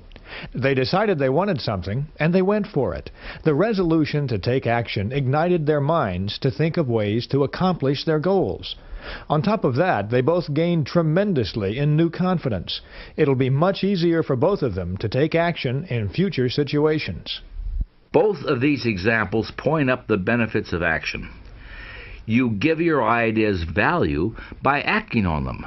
Again, regardless of how good an idea is, it is useless until you act on it. A good idea not acted upon brings tremendous psychological pain. But a good idea acted upon brings enormous mental satisfaction and peace of mind. Action, you see, feeds and strengthens confidence. Inaction, on the other hand, in all of its many forms, feeds fear. I've heard it from actors, newscasters, professional athletes, even paratroopers. It's the waiting, it's the anticipation of a big event. That's the hard part. Once the action starts, nervousness and fear dissipate. But the longer the action is postponed, the greater the tension and fear become. So, if you're dreading making a certain phone call, make it, and the dread will disappear. If you're afraid of confronting a problem with your superior, don't put it off. That will only increase your anxiety. Discuss it, act on it, and discover how those worries are conquered. Make this a resolution. Build your confidence and destroy your fear through positive action.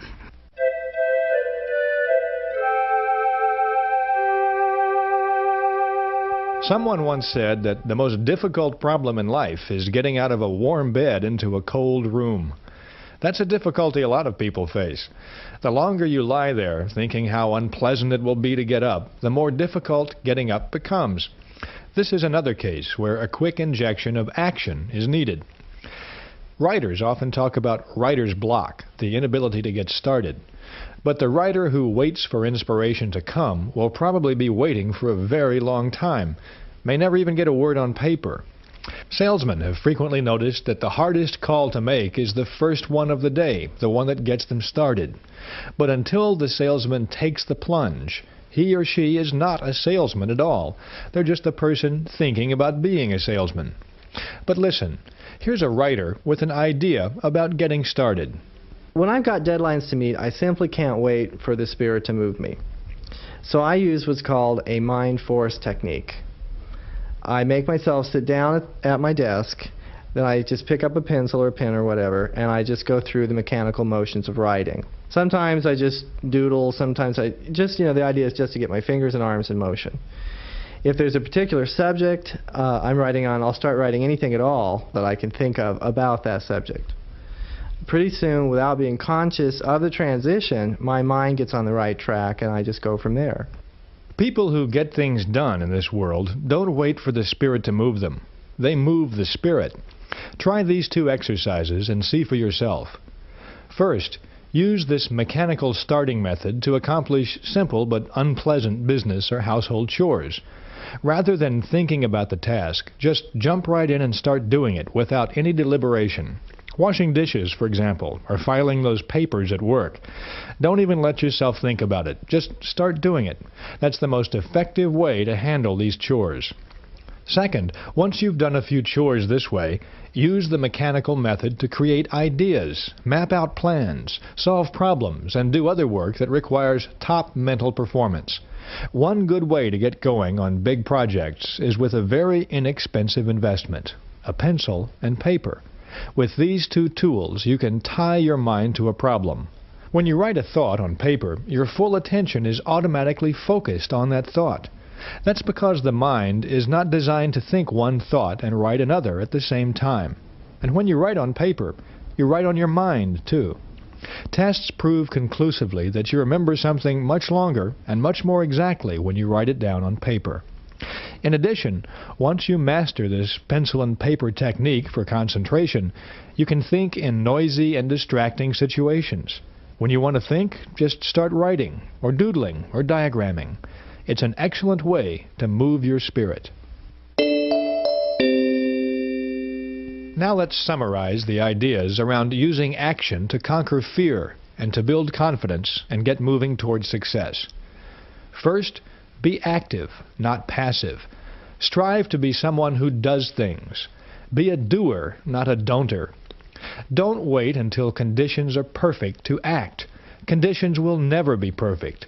Expect future obstacles and difficulties, and solve them as they arise. Remember that ideas alone won't bring success. It's important to dream, but your ideas have value only when you act on them.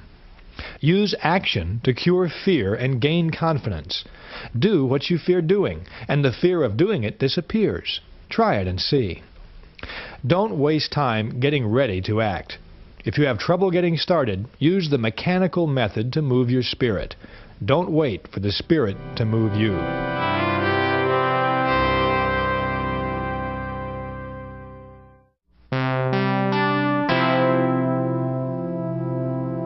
We're talking about self-confidence and the things that help build it, as well as the things that can destroy it. One of the major obstacles to building self-confidence is often your own memory. Lack of confidence is one result of what I call a mismanaged memory. Here's how a mismanaged memory works. Your brain is a lot like a bank. Every day you make thought deposits in your mind bank, and these thought deposits grow and become your memory. When you settle down to think, or when you face a problem, in effect you say to your memory bank, "What do I already know about this?" Your memory bank automatically answers and supplies you with bits of information relating to this situation that you've deposited on previous occasions. Your memory, then, is the basic supplier of raw material for your new thought. Now, the teller in this memory bank of yours is very reliable. He does exactly what you tell him to do. If you approach him and say, "Mr. Teller, let me withdraw some thoughts I deposited in the past proving I'm inferior to just about everybody else," he'll say, "Right away, sir. Recall how you failed 2 times previously when you tried this? Recall what your 6th grade teacher told you about your inability to accomplish things? Recall what you overheard your fellow workers saying about you last week?" And so on and so forth. This teller will continue digging out of your brain thought after thought that proves you're inadequate. But suppose you visit this memory teller and you give him this request. "Mr. Teller, I face a difficult situation. Can you supply me with any thoughts that will give me reassurance?" And again, the teller says, "Right away, sir." But this time, he delivers thoughts you deposited earlier that say you can succeed. Recall that excellent job you did in a similar situation before? Recall how much confidence Mr. Sawyer placed in you. Recall the respect your friends have given you for your abilities in this area, and so forth. Your teller lets you withdraw the thought deposits that you want to withdraw. After all, it's your bank. So there are two specific things you can do to build confidence through efficient management of your memory bank. First, deposit only positive thoughts in your memory bank. After all, everyone faces plenty of unpleasant, embarrassing, and discouraging situations. But unsuccessful and successful people deal with these situations in opposite ways. Unsuccessful people dwell on them and make them prominent in their memory. They don't take their minds away from them. At night, the unpleasant situation is often the last thing they think about. Successful people, on the other hand, don't give these situations another thought. Once they've gotten through them, they don't put them in the forefront of their memories. Quite the contrary, successful people specialize in putting positive thoughts into their memory banks. Imagine what would happen to your car's engine if you scooped up a handful of dirt every morning and put it into the crankcase. That engine would soon be a mess. It wouldn't be able to do what you wanted it to. Negative thoughts have the same effect on your mind and your confidence. They produce needless wear and tear on your mental motor. They put you on the side of the road while others drive ahead. So get in the habit of depositing positive thoughts into your memory bank. Just before you go to sleep, count your blessings. Recall the many good things you can be thankful for. Your family, your friends, your health.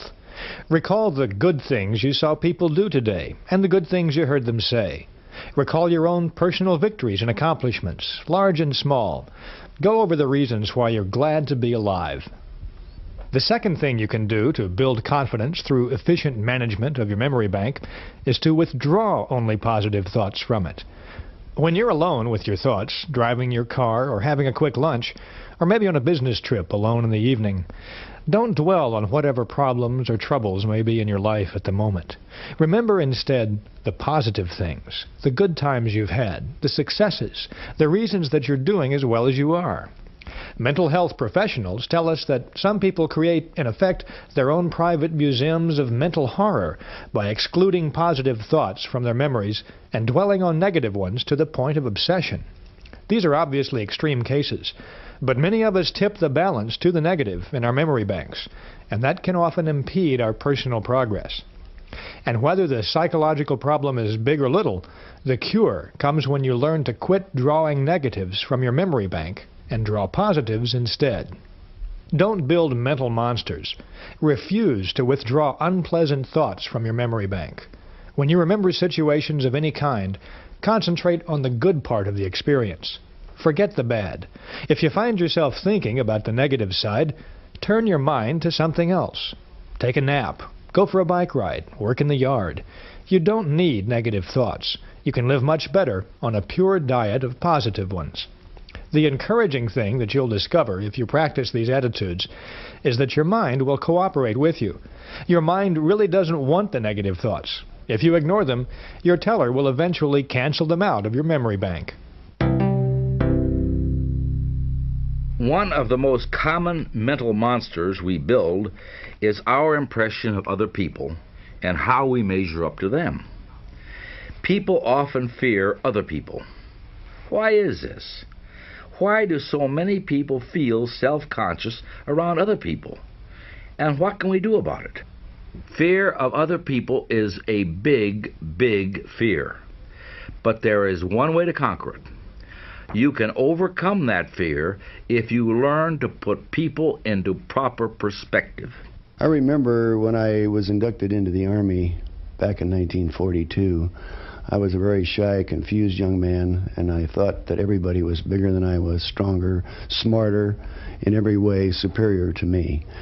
And my experience in the induction center really taught me something different. I saw maybe 1,000 people come through there who were tall, skinny, smart, dumb. In any event, they were all just almost as confused as I was. In fact, in many cases, much more confused. So I started gaining a sense of worth about myself, realizing that the people that are my peers are just as confused and just as scared as I am about this world that we're entering into.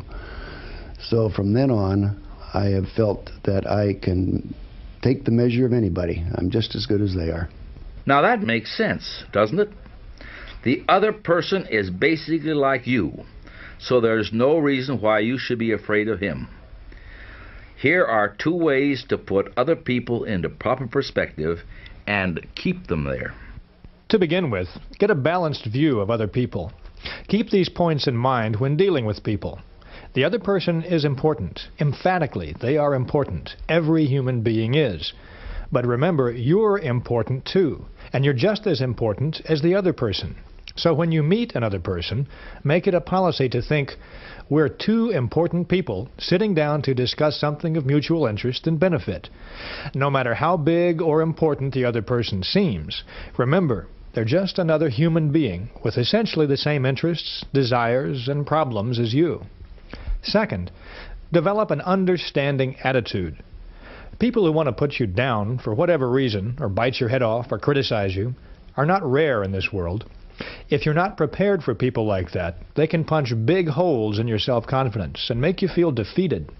You need a defense against these adult bullies, people who like to throw their meager weight around, and an understanding attitude is exactly the right defense.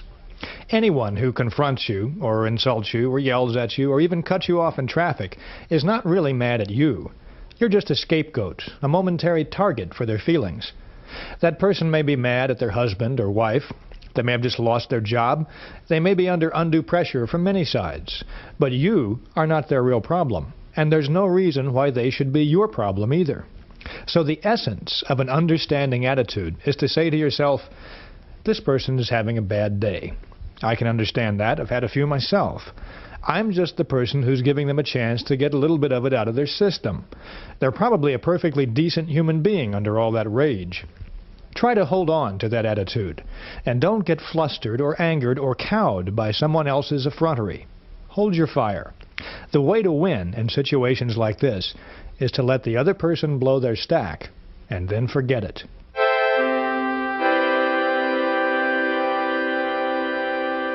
For many years, there is a textbook that's been a standard in college psychology courses. It was written more than 30 years ago by a Dr. George W. Crane. In this book, Dr. Crane wrote, and I quote, "Remember, motions are the precursors of emotions. You can't control the latter directly, but only through your choice of motions or actions. Go through the proper motions each day, and you'll soon begin to feel the corresponding emotions." In other words, we can change our attitudes simply by changing our physical actions. So, besides managing your memory, you can manage your emotions too, to help build more confidence and destroy fear. To give you one quick example, right now, no matter what you're doing or what you're thinking, break into a great big smile. Just smile as big as you can. Smile like a circus clown. Show all your teeth. Now, doesn't that make you feel a lot more like smiling? Doesn't that make you feel better, a little happier? And on the negative side, if you frown, a really bitter frown, you'll find that you feel more like frowning, and you'll feel all the negative emotions that go along with that expression. It's easy to demonstrate that managed motions can change emotions. People who are shy in introducing themselves can replace this timidity with confidence just by taking 3 simple actions simultaneously. First, reach for the other person's hand and clasp it warmly. Second, look directly at the other person. Don't look away. And third, say, "I'm very glad to know you." These 3 simple actions automatically and instantaneously banish shyness.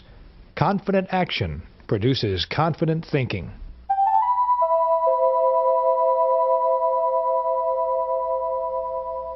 Here are some confidence-building exercises that are based on managed motions. Listen to these carefully. Once you have them committed to memory, make a conscious effort to practice them and build your confidence. Here they are. First, be a front seater. Maybe you've noticed in meetings and classrooms how the back seats tend to fill up first. Most people scramble to sit in the back rows so they won't be too conspicuous. The reason they're afraid to be conspicuous is that they lack self-confidence. Sitting up front builds confidence. Practice it. From now on, make it a rule to sit as close to the front as you can. You may be a little more conspicuous, but then again, there's nothing inconspicuous about success. Second, practice making eye contact. The way a person uses their eyes tells us a lot about them. Instinctively, you ask yourself questions about the person who doesn't look you in the eye. What's he trying to hide? What's he afraid of? Is she trying to put something over on me? Is she holding something back? You say nothing good about yourself when you avoid making eye contact. You say, I'm afraid. I lack confidence. Conquer this fear by making yourself look the other person in the eyes. This tells the other person, I'm honest and above board. I believe in what I'm telling you. I'm not afraid. I'm confident. This not only gives you confidence, it wins you confidence too. It makes the other person feel good, reassured, and positive about you. Third on our list of managed motions, walk 25% faster. Psychologists link slovenly postures and sluggish walking to unpleasant, self-defeating attitudes. Conversely, a jaunty walk and a healthy posture are signs of a confident, successful person. Here's another experiment for your people laboratory. This is one you can conduct alone or with friends and family.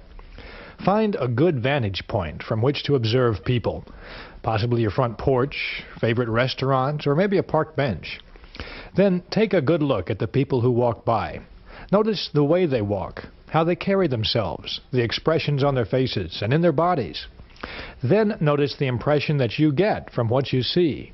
Do these people seem happy, unhappy, confident, afraid? Average people have a more or less average walk. Their pace is average, and they have a certain air about them that says, I really don't have all that much pride in myself. Other people look absolutely defeated, down and out. They just shuffle along, exhibiting zero self-confidence. Then there's the people who show super confidence when they walk. They almost seem to sprint. Their walk tells the world, I've got someplace important to go and something important to do. You can use this walk 25% faster technique to help build self-confidence. Throw your shoulders back. Lift up your head. Move a little quicker. You'll feel your confidence building as you do it. Managed motion number 4 is practice speaking up. Lack of self-confidence prevents many intelligent, perceptive people from expressing their ideas and feelings in discussions. And it isn't that these people don't want to share their thoughts. It's just that their fear of other people won't let them open up. David Schwartz calls these people conference clams. They're afraid that if they say anything, they'll look foolish, so they say nothing instead. But each time the conference clam fails to speak up, he takes one more dose of confidence poison. He becomes less and less confident of himself and feels more inadequate, more inferior. Often, the clam will make a faint promise to himself that he'll say something next time, but he never does. But when you do speak up, you begin to add to your confidence. Each time you say what's on your mind and let the group hear what you're thinking, you take a dose of confidence vitamins, and you make it easier to speak up the next time. So make this a rule. Speak up at every opportunity. Every open meeting you attend, speak up. Every business conference, every community forum, every church group meeting, every family gathering, speak up. Make no exception. Comment, make a contribution, make a suggestion, ask a question, and don't be the last one to speak. Try to be the icebreaker, the first one to comment. Speak up slowly and clearly, and don't rush through what you have to say. When you speak rapidly, it makes you sound unsure of your ideas. When you speak slowly, you sound more profound, more confident, and more understandable as well. Remember, like all action, the longer you postpone it, the worse the fear becomes. So don't wait, and never worry about looking foolish. You won't. For every person who doesn't agree with you, chances are great that at least one other person will. Quit asking yourself the question, I wonder if I dare speak. Instead, concentrate on getting the discussion leader's attention so you can speak. The final managed motion technique brings us back to where we started. Smile big. We demonstrated just a few minutes ago that a smile can give you a big boost. A smile is great medicine for confidence deficiency. But lots of people still don't really believe this because they've never tried smiling when they feel fear. So try the smile test once more. Put that big, foolish grin back on your face and try to feel defeated and down and out about yourself at the same time. It's like trying to keep your eyes open while you sneeze. You simply can't do it. A big smile gives you confidence. A big smile defeats fear and rolls away worry, and it cures despondency. And a real smile does more than just boost your spirits. A real smile, a genuine smile, melts away the opposition of others. Another person can't be angry with you if you give that person a big, sincere smile.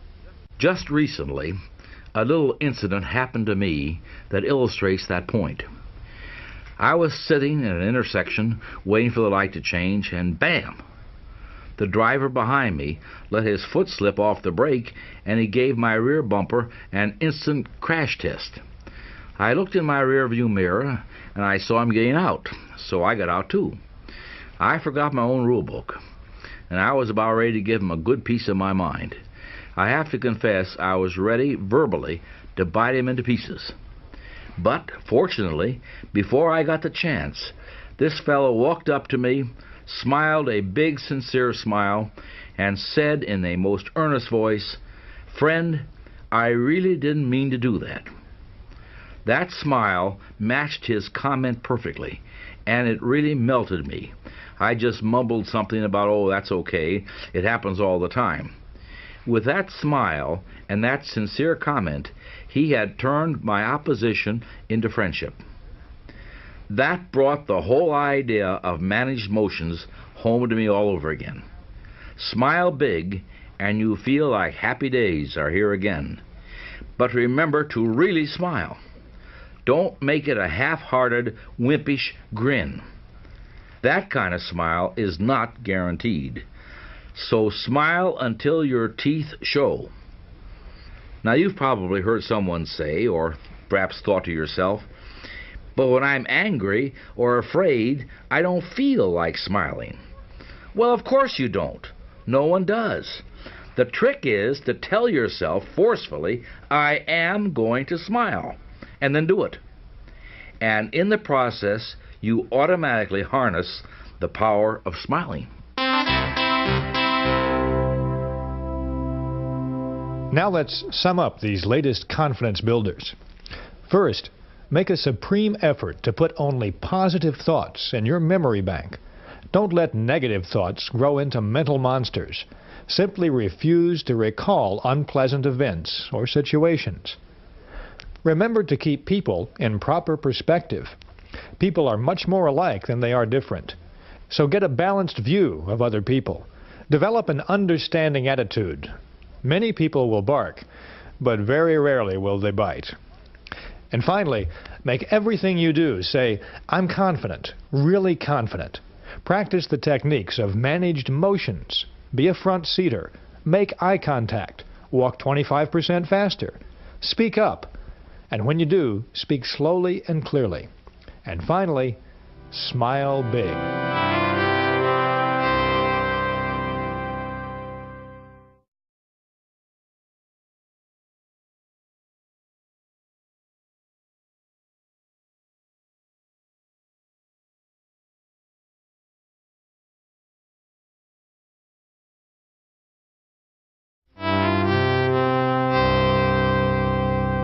Have you ever wondered why a salesperson will greet one customer with an alert, "Yes, sir, may I serve you?"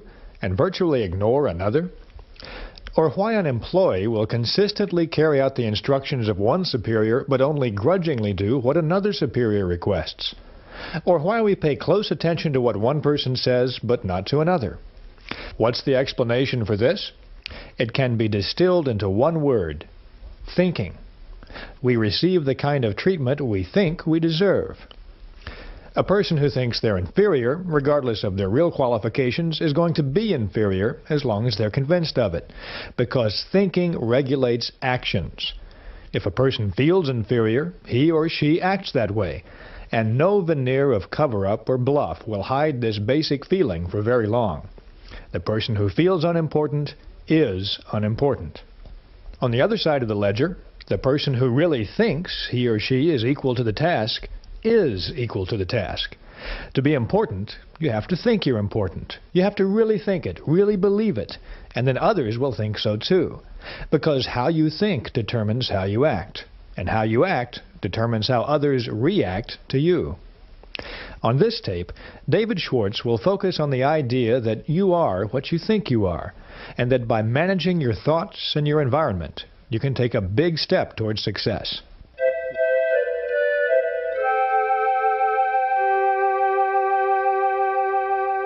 Like other aspects of your personal program for success, winning respect is basically very simple. People respect us in direct proportion to how much respect we have for ourselves. This principle is easy to test. Do you have much respect for a bum? Probably not. Why? Because the poor fellow doesn't respect himself. He's letting himself rot away from lack of self-respect. Now, self-respect shows through in everything we do.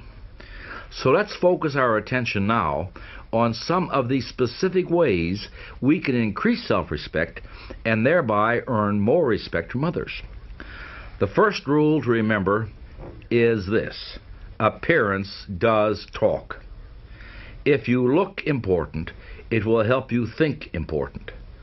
Be sure your appearance says positive things about you. Never leave home without feeling certain you look like the kind of person you want to be. Use clothing as a tool to lift your spirits and build your confidence. I once had a psychology professor who told us to always dress up for important examinations. Get a new tie or a new blouse. Have that suit pressed. Get a shoe shine. Look sharp, he would say. It'll help you think sharp. That professor knew what he was talking about. Your physical exterior has a direct effect on your mental interior. And your appearance not only talks to you, it also talks to other people.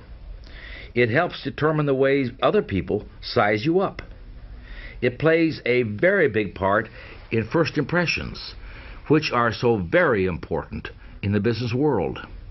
In theory, it's nice to think that people should look at a person's intellect and character, not at their clothes. But don't be misled. People do evaluate you on the basis of your appearance. And it's easy to see how those first impressions work. Start watching who is shown the most respect and courtesy in restaurants, buses, subways, in crowded airports, in stores, at work. People invariably look at another person, make a quick and often subconscious appraisal, and then treat them accordingly. If you're well-dressed and well-groomed, your appearance says, here is an important person, intelligent, prosperous, and dependable. This person can be looked up to, admired, and trusted.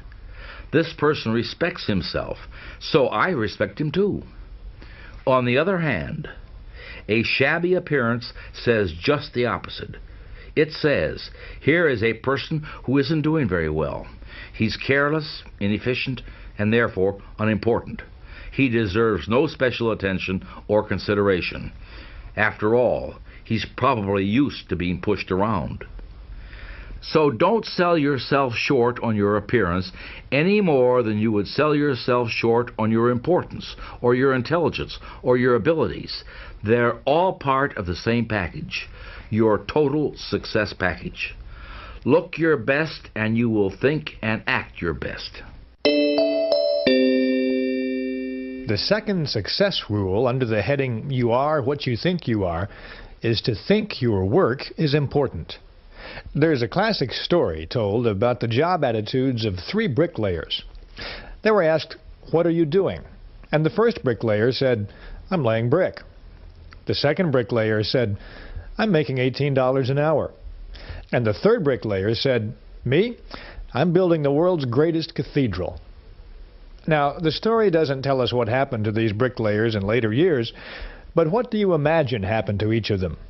Chances are the first two bricklayers are still laying bricks. They lacked vision. They lacked job respect. There was nothing behind them to propel them forward to greater success. But you can wager every cent you have that the bricklayer who visualized himself building a cathedral is not still laying bricks. He might have become a foreman or a contractor, possibly an architect. He moved forward and upward. Why? Because thinking does make it so.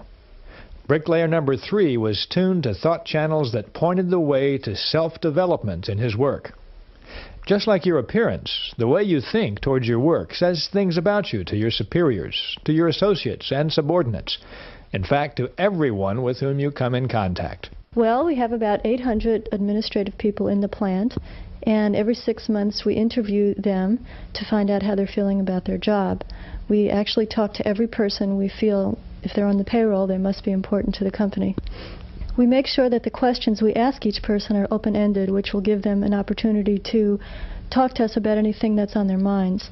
And after each interview, we fill out a rating form that has detailed information about how they feel about the different aspects of their job.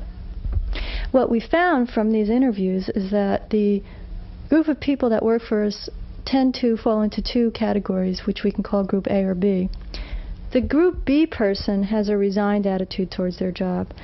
That is, they regard their job as a necessary evil. They talk a lot about disagreeable features of their jobs, things they don't like about fellow workers, working conditions, and so on. And the benefits for them are things like the security, the retirement policy, sick leave, extra time off, what we're doing to improve the insurance programs, and things like that. That group includes about 80% of the non-production personnel that we interview. The Group A person is a different story. They seem to regard the work as a challenge. They don't expect us to give them anything except a chance. And they think on a much broader scale that encompasses them and the business itself.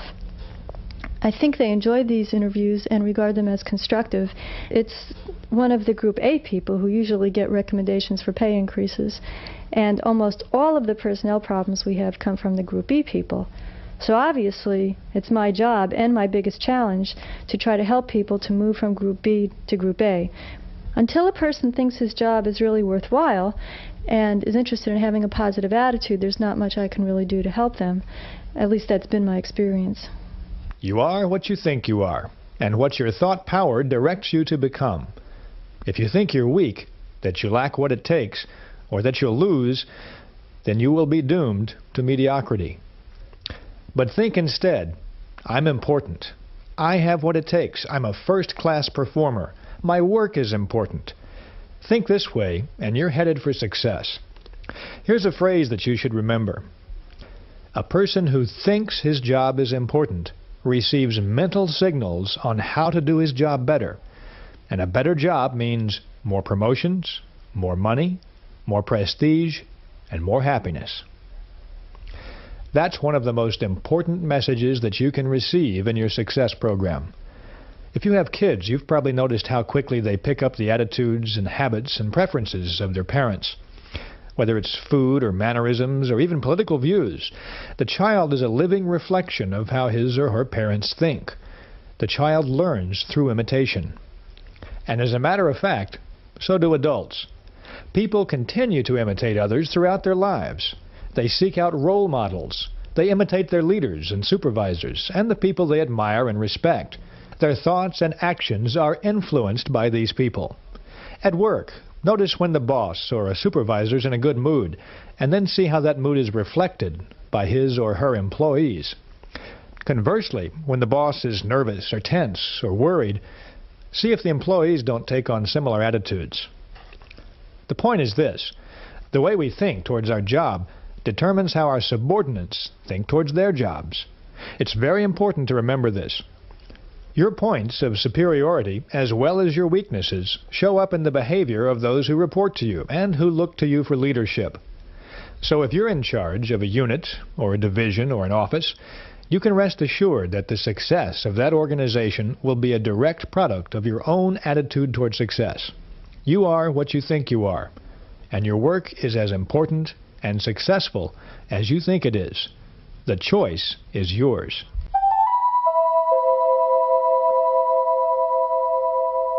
I'd like you to think back once more to that first ongoing people experiment. And I'd like to give you a very important characteristic to add to your list for comparison between successful and unsuccessful people. That characteristic is enthusiasm, which literally means the Spirit of God within. Ever notice how an enthusiastic salesperson gets you more excited about the merchandise?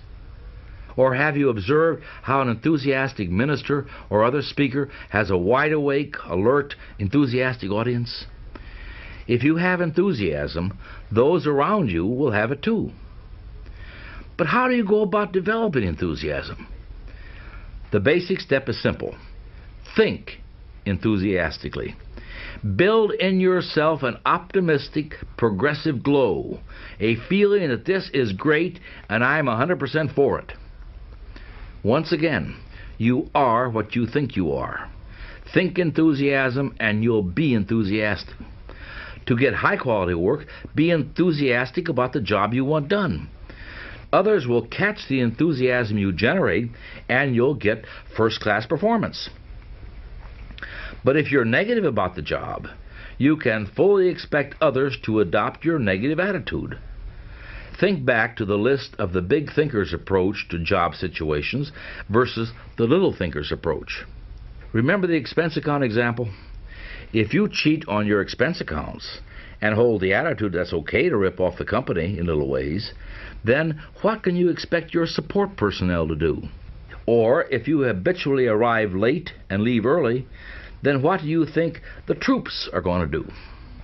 Bear in mind that your superiors are going to evaluate you by measuring the quantity and quality of output you get from those people who report to you. That alone should be a major incentive to think right about your job. Think right about your job so your support personnel will think right about their jobs too. Let me offer 2 suggestions to help you get others to do more for you. First, always show positive attitudes toward your job so that your support personnel will pick up right thinking. Second, as you approach your job each day, ask yourself, am I worthy in every respect of being imitated? Are all my habits such that I would be glad to see them in my support personnel? I sell cars for a living. And every morning, a big part of my day is just calling potential customers to set up demos. And I had a problem with it. The problem was that I had sort of a shy-sounding voice. I was a shy person then, and I knew my voice sounded like it on the phone. And so when people heard my voice, they'd just say, no thanks, I don't want to be bothered. And our sales manager would hold these sales meetings every Monday morning where he'd give us a pep talk about being good salesmen and selling cars, and it would really pep me up. And I'd go out there on the floor and call my people, and I'd sell cars and do a good job. But by the end of the day, it would start to wear off, and by Tuesday morning, I was sort of back to my old self. And so I realized that I needed this pepping up every Monday, and if the sales manager could do it, well, why couldn't I just do it to myself? So I decided to do that. I went out on the lot one day, found a car that I liked, and I sat in this car for about 5 or 6 minutes and just talked to myself. And I told myself everything that I knew was true. I said, you are a good salesman, you know how to sell cars, and these people do want to talk to you because they do need these cars and you have the product that they want. And it works so well that now I actually look forward to making these phone calls. And now it's gotten to the point where before I dial these calls, I'll just give myself this silent pep talk, and it works.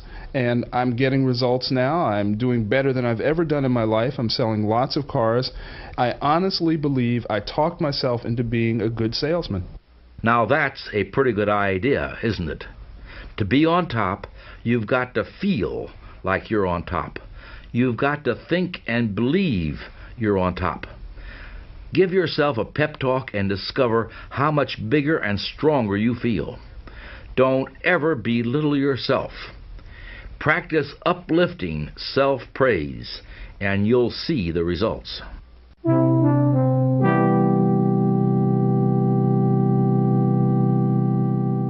Consider for a moment the commercials and advertisements that you see every day. Products are sold and resold 1,000 times. Maybe the best-known symbol in the world is the Coca-Cola logo. You see it virtually everywhere. The people who make Coca-Cola are continually reselling you on their product in every way they can think of. They do this for a very simple reason. If they didn't, you might very well forget about Coca-Cola, and their sales would drop. Obviously, the Coca-Cola company isn't about to let this happen. But every day, you see people who are clearly no longer sold on themselves. They lack self-respect. They lack belief in their most important product, themselves. They feel like nobodies, and because they feel that way, they are. These people need to be resold on themselves. They need to remake their image, become a first-class person in their own eyes. They need to develop honest, sincere belief in themselves. If you're in need of a selling job on yourself, do what Tom Staley did. Tom Staley is a man who's going places fast. He's built his own personal success program, and an essential ingredient of it is Tom Staley's 60-second commercial, which he carries in his wallet at all times. Tom Staley's commercial goes like this. Meet Tom Staley, a man with a plan. Tom Staley thinks big. He believes big. His ideas are first class, and he won't settle for anything less. From the clothes he wears to the way he cares, Tom Staley is #1. Tom Staley means drive, enthusiasm, progress. Tom Staley's on top, and he's headed even higher. He's headed for success, and nothing can stand in his way. Being the best doesn't come easy, so Tom Staley works hard. The road to success takes many turns, but Tom Staley does not stop. Tom Staley believes in his goals, in his future, and in himself. Meet Tom Staley, the best, and getting better.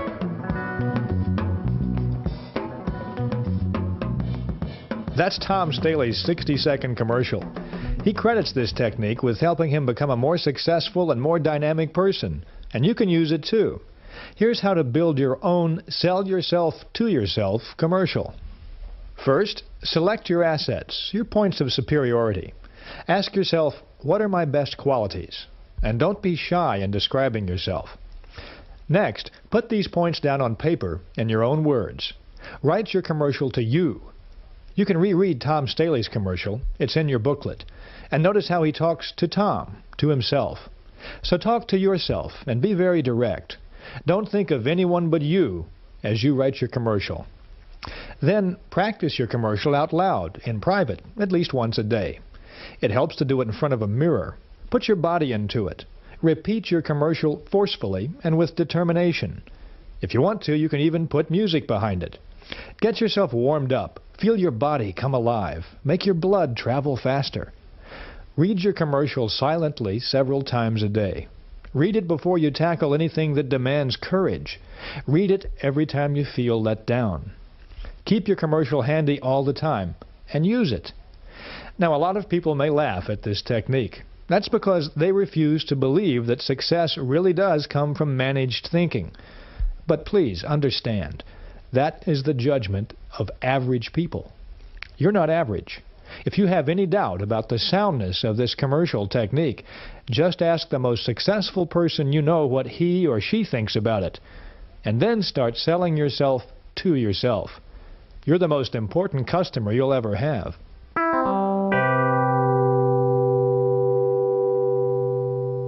Now here's a summary of the ideas behind the concept that you are what you think you are. First, look important. It helps you to think important. Your appearance talks to you and to others as well. Be sure it lifts your spirits and builds your confidence. Make certain that it says, here is an important person, intelligent, prosperous and dependable. Next, think your work is important. Think this way and you will receive mental signals on how to do your job better. Think your work is important and your subordinates will think their work is important too. Finally, give yourself a pep talk several times daily. Build a sell yourself to yourself commercial. Remind yourself at every opportunity that you're a first-class person.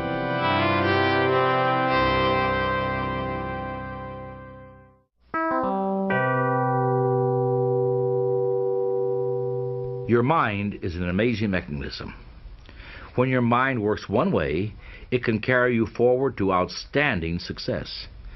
But the same mind, operating in a different way, can produce a total failure. The mind is the most delicate, most sensitive instrument in all creation. Let's look now and see what makes the mind think the way it does. Millions and millions of people are diet conscious. More than ever before, we're a calorie counting and cholesterol counting nation. We spend billions of dollars every year on vitamins, special foods, diet supplements. And we all know why. Through nutritional research, we've learned that the body reflects the diet the body is fed. You are what you eat. So the saying goes. Physical stamina, resistance to disease, even how long we live, are all closely related to what we eat.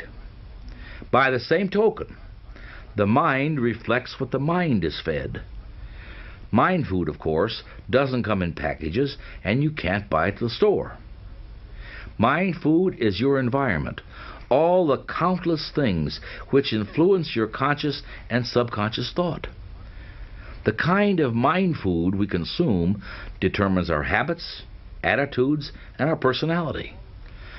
Think of all the things we pick up from other people, all the little mannerisms, the way we walk or hold a coffee cup, our speech patterns, our preferences for music, literature, entertainment, clothing.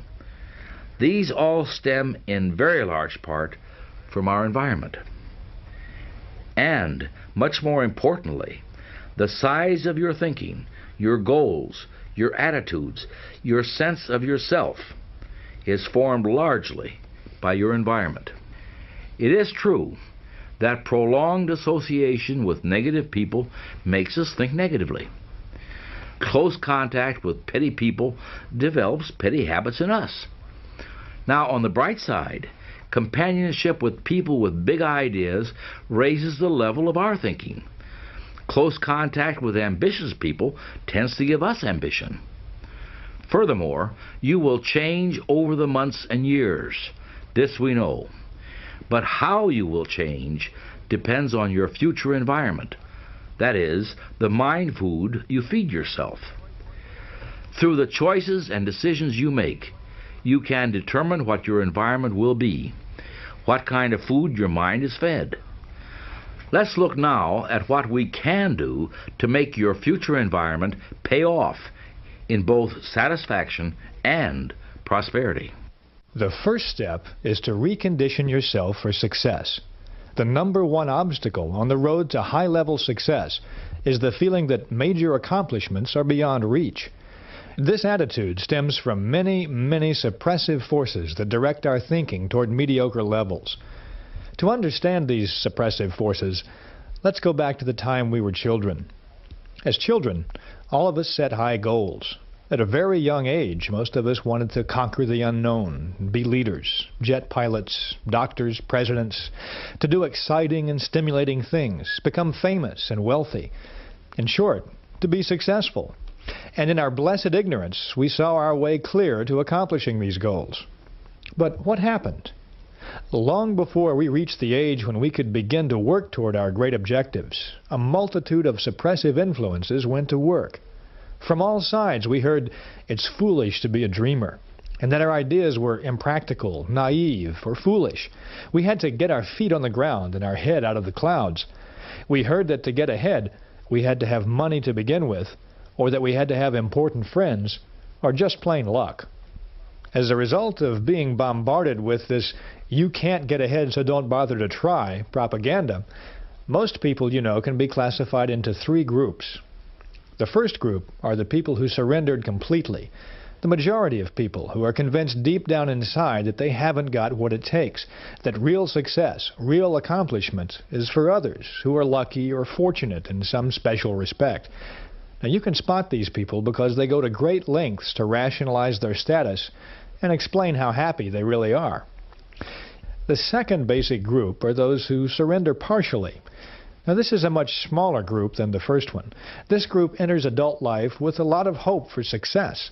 These people prepare themselves. They work hard. They plan. But after a decade or so, resistance begins to build up.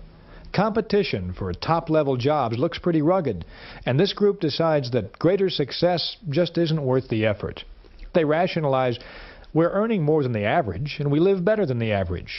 Why knock ourselves out? The third group is quite small, perhaps 2 or 3% of the population.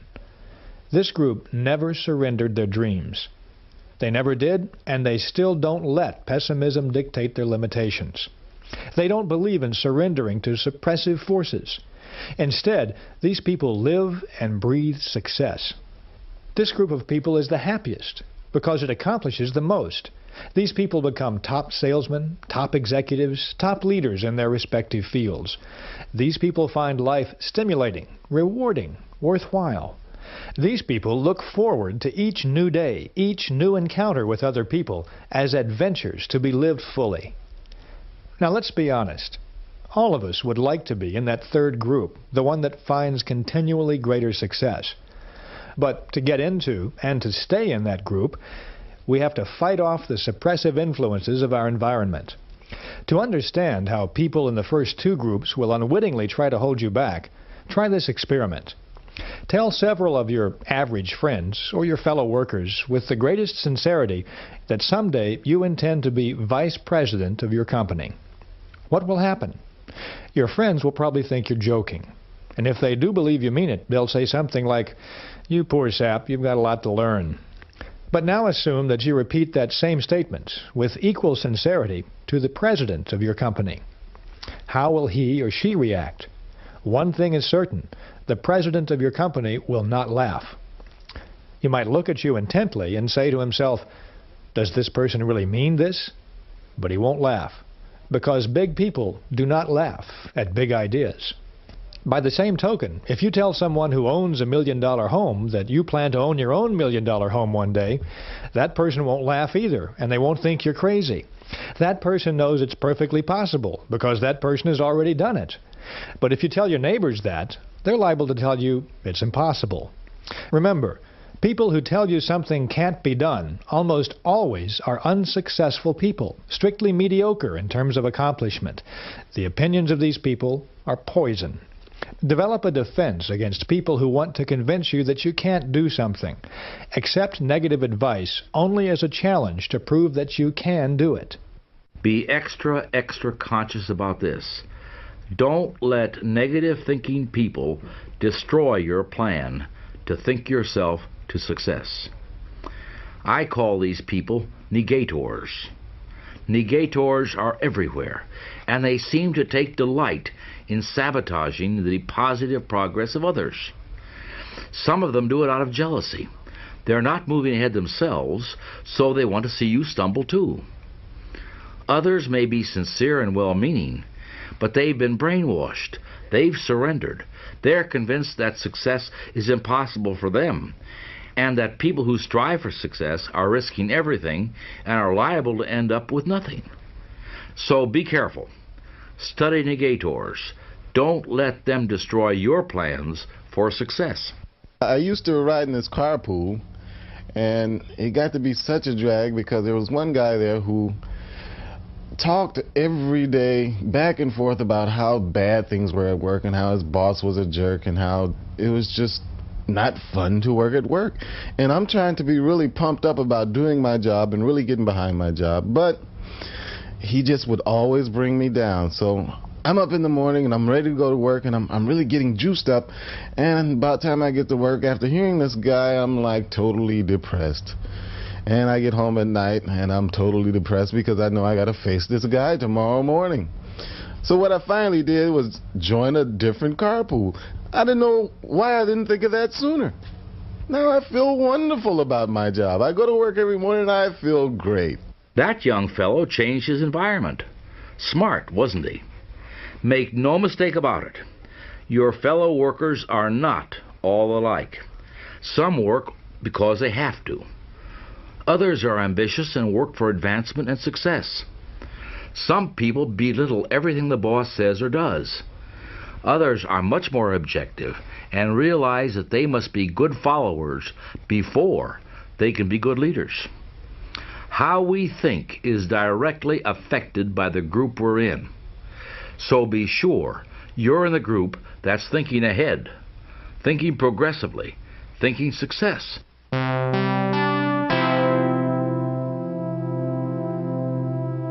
Whenever you enter a new work situation, you're liable to encounter a lot of advice, both official and unofficial. Be careful about your source of advice in these situations. In most organizations, you'll run into freelance advisors who know the ropes and are eager to clue you in. They'll tell you things like, the best way to get along here is to just stay out of everybody's way. If they ever get to know you, all they'll do is pile more work on you. Now, chances are this freelance advisor has been with the company for 20 or 30 years and is still down at the bottom of the totem pole. What a consultant for a new employee who wants to move up in the business. Right now, make it a rule to seek advice only from people who really do know the ropes, successful people.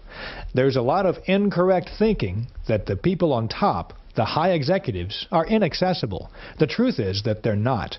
As a rule, the more successful people are the most ready and able to help. Being president of this company makes me a pretty busy woman, I suppose. But my door is never closed. I am always open to my employees. Counseling is one of my key functions. We give standardized training to anybody who wants it, but we also give specialized training, or tutoring if you want to call it that, to anybody who asks for it or needs that. Anybody who displays curiosity or real desire to learn more about their job and other people's jobs within this company are the people that I really value. Those are the great employees, and I'll really go to the extreme to give them the tutoring or counseling that they need. And obviously I can't spend or waste my time giving advice to people who don't want it. Go first class when you have questions. Seeking advice from a failure is like consulting a quack on how to cure cancer. If you want answers, ask the person who knows.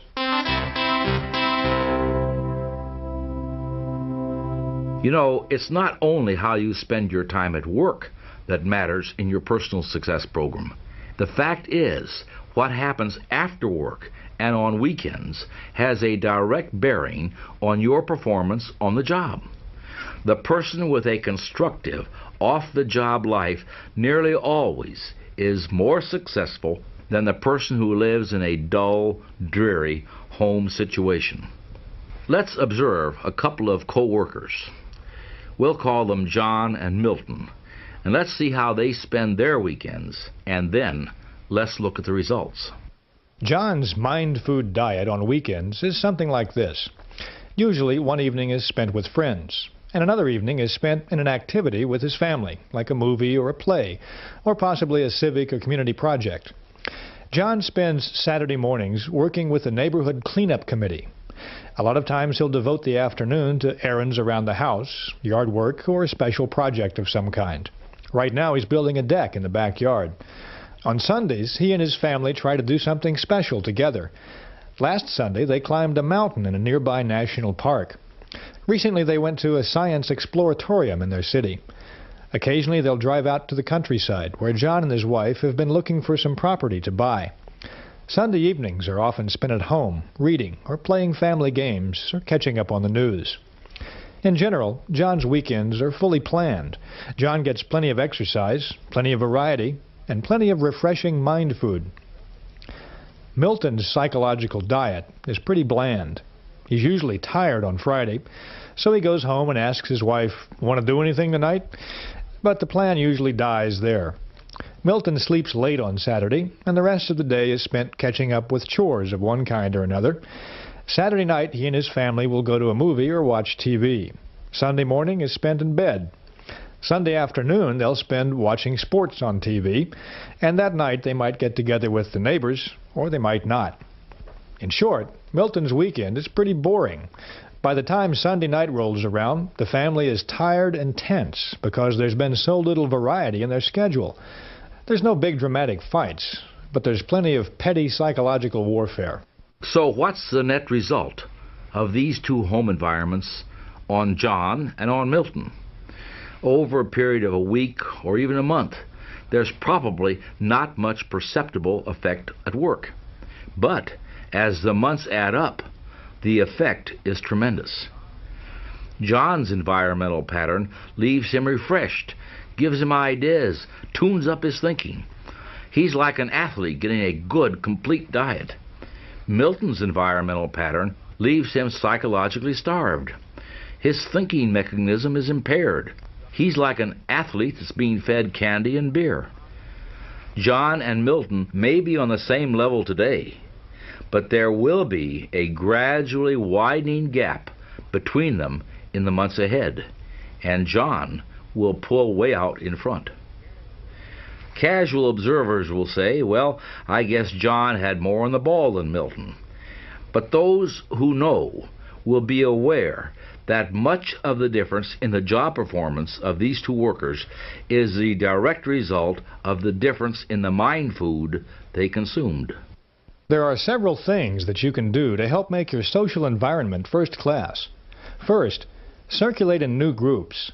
Restricting your social environment to the same small group produces boredom and dullness. And remember, your success-building program requires that you become an expert in understanding people. Make new friends, join new organizations, enlarge your social orbit. Variety in people, like variety in anything else, adds spice to your life, gives it a broader dimension. It's good mind food. Second, select friends who have views different from your own. If you're a Republican, make sure you have some friends who are Democrats, and vice versa. Get to know people of different religious faiths. Associate with opposites. But be sure that they are positive, progressive people, and not negative mediocrities. Third, select friends who stand above petty, unimportant things. Folks who are more concerned with the square footage of your house, or the appliances that you have or don't have, than they are with the ideas you express, or the feelings you have about things, are inclined to be petty. Guard your psychological environment. Select friends who are interested in positive things, friends who really do want to see you succeed. Find friends who breathe encouragement into your plans and ideas. If you don't, if you select petty thinkers as your close friends, you'll gradually develop into a petty thinker yourself.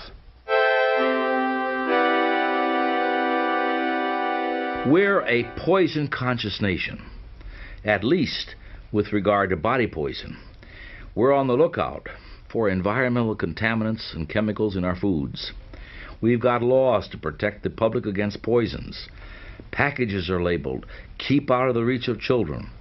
But there's another kind of poison that's perhaps even more insidious than the environmental kind. It's thought poison, commonly called gossip. Thought poison affects the mind, not the body, and the person being poisoned often doesn't know it. But thought poison has very big results. It reduces the size of our thinking by forcing us to concentrate on petty, unimportant things. It warps and twists our thinking about people because it's based on a distortion of facts. And it creates guilt feelings in us that show through when we meet the people we've been gossiping about. Thought poison is 0% right thinking and 100% wrong thinking. It's perfectly natural to talk about people. Everybody does. People are the most fascinating things there are to talk about, not to mention to talk to. And not all conversation is gossip. Bull sessions, shop talk, and just batting the breeze are very necessary and helpful at times. But keep it on the positive side. You're doing yourself and others damage when you poison your thoughts with gossip. Ask yourself these questions. Do I spread rumors about other people? Do I always have good things to say about others? Do I like to hear reports of a scandal? Do I judge others only on the basis of facts? Do I encourage others to bring their rumors to me? Do I precede my conversations with, "Don't tell anybody"? Do I keep confidential information confidential? Do I feel guilty about what I say concerning other people? After you've answered these questions, meditate on this thought for just a moment. Taking an axe and chopping up your neighbor's furniture won't make your furniture look one bit better. And using verbal axes on another person doesn't do one thing to improve your life. Now let's summarize this information on managing our mental environment. First, be environment conscious. Just as body diet makes the body healthy or ill, mind food makes the mind healthy or ill as well. Second, make your environment work for you, not against you. Don't let suppressive forces, the negative, can't-do-it people, make you think defeat. Third, don't let small-thinking people hold you back. Jealous people want to see you stumble. Don't give them the satisfaction. Fourth, get your advice from successful people. Your future's important. Don't risk it with freelance advisors who are living failures. Fifth, get plenty of psychological sunshine. Circulate in new groups. Discover new and stimulating things to do. Finally, throw thought poison out of your environment. Avoid gossip. Talk about people, sure, but stay on the positive side.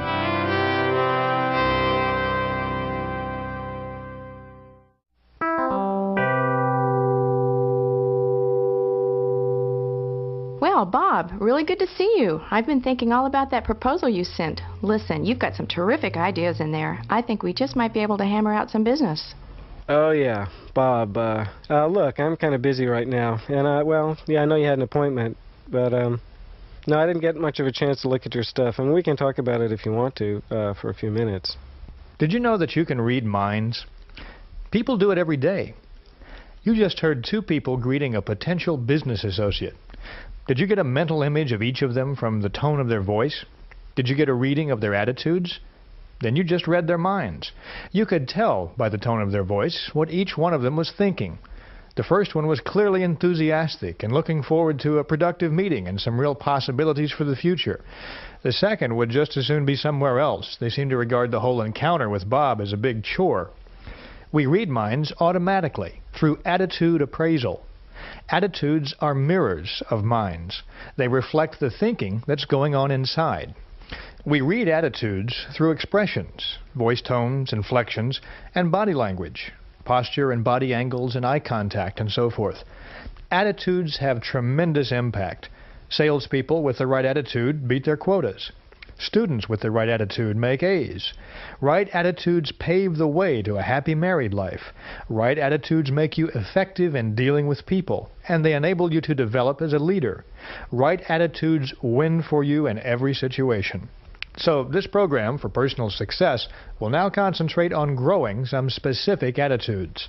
David Schwartz is going to show you how to grow the attitude of I'm activated, how to grow the attitude of you are important, and how to grow the attitude of service first. Years ago, when I was in college, I took a class in American history. I remember the class well, not because I learned a lot about American history, but because, in an unusual way, I learned a basic principle of successful living. To activate others, you must first activate yourself. This history class was large, and it was held in a big auditorium. The professor was a middle-aged fellow who apparently had been teaching for a long time, but he was, nevertheless, pathetically dull. Rather than interpret history as a living, fascinating subject, he merely cited one dead, boring fact after another. It was a wonder to me how he managed to make such an interesting subject so terribly dull. But he did. You can imagine the effect of the professor's boredom on his students. Talking and sleeping got so out of hand, the professor had two assistants patrol the aisles just to break up conversations and wake up those who'd dozed off. Occasionally he would stop his lecture, shake a finger at the class, and say, "You better pay attention to what I've got to say. I'm warning you. You've got to stop this talking." This didn't have much effect on the class. But as I sat there and watched this farce unfold, I kept asking myself the question, why does everybody ignore what this man has to say? And the answer came to me. The students had no interest in what the professor was saying because the professor had no interest in it himself. He was bored with his work, and his boredom showed through. That was the real message the students got, not American history. To activate others, to get them to be enthusiastic, you must first be enthusiastic and activated yourself. Over the years, I've tested this principle in hundreds of different situations, and it always holds true. A person who lacks enthusiasm never develops it in others. But a person who is enthusiastic soon has enthusiastic followers. The enthusiastic salesperson need never worry about unenthusiastic buyers. The enthusiastic teacher will seldom have unenthusiastic students. And the enthusiastic supervisor will have highly motivated, enthusiastic employees. In any endeavor, results come in proportion to the enthusiasm applied. Here's a procedure to help you develop the power of enthusiasm. First, learn to dig deeper. Here's another experiment for your people laboratory. Think of two things in which you have little or no interest, maybe ice hockey or possibly opera. Now ask yourself, how much do I really know about these things? The odds are about 100 to 1 that your answer is not much. That exercise supplies one important key for building enthusiasm. To get enthusiastic about something, learn more about it. To show some of my students how enthusiasm can be developed through the dig deeper technique, I sometimes use greenhouses as an example. In a deliberately casual way, I will ask the group, are any of you interested in manufacturing and selling greenhouses? Not once have I ever gotten an affirmative answer. Then I make a few points about greenhouses. I point out that if hundreds of thousands of families can afford swimming pools, millions more could afford greenhouses because they're relatively inexpensive. I point out that many greenhouses are even designed as add-ons to houses and can help provide solar heat and cut down dramatically on heating bills. I show them that if you could sell a $3,000 greenhouse to only one family in 100, you develop a multi-billion-dollar business. Now, the only problem with this exercise is that the group, which 10 minutes before was completely indifferent to greenhouses, now is so enthusiastic that they don't want to move on to the next subject. Use the dig deeper technique to develop enthusiasm toward other people as well. Find out all you can about the other person, what they do, what their background is, their family, their ideas and ambitions, and you'll find your interest and enthusiasm toward that person mounting. You can literally use this dig deeper technique for anything. For managing your money and finding new investment opportunities, dig deeper into the stock market. Discover the many ways you can invest, and at the same time, discover the day-to-day adventure of American business. If your child wants a pet, but you're not enthusiastic about the idea, dig deeper into the subject. Get a book on dogs and read about the attributes of the various breeds. Familiarize yourself with training techniques. Demystify the subject, and you'll find yourself less resistant to it. Put this technique to work the next time you have something to do that you don't want to do. Put it to work the next time you find yourself bored with the subject at hand. Just dig deeper, and you'll dig up interest and enthusiasm.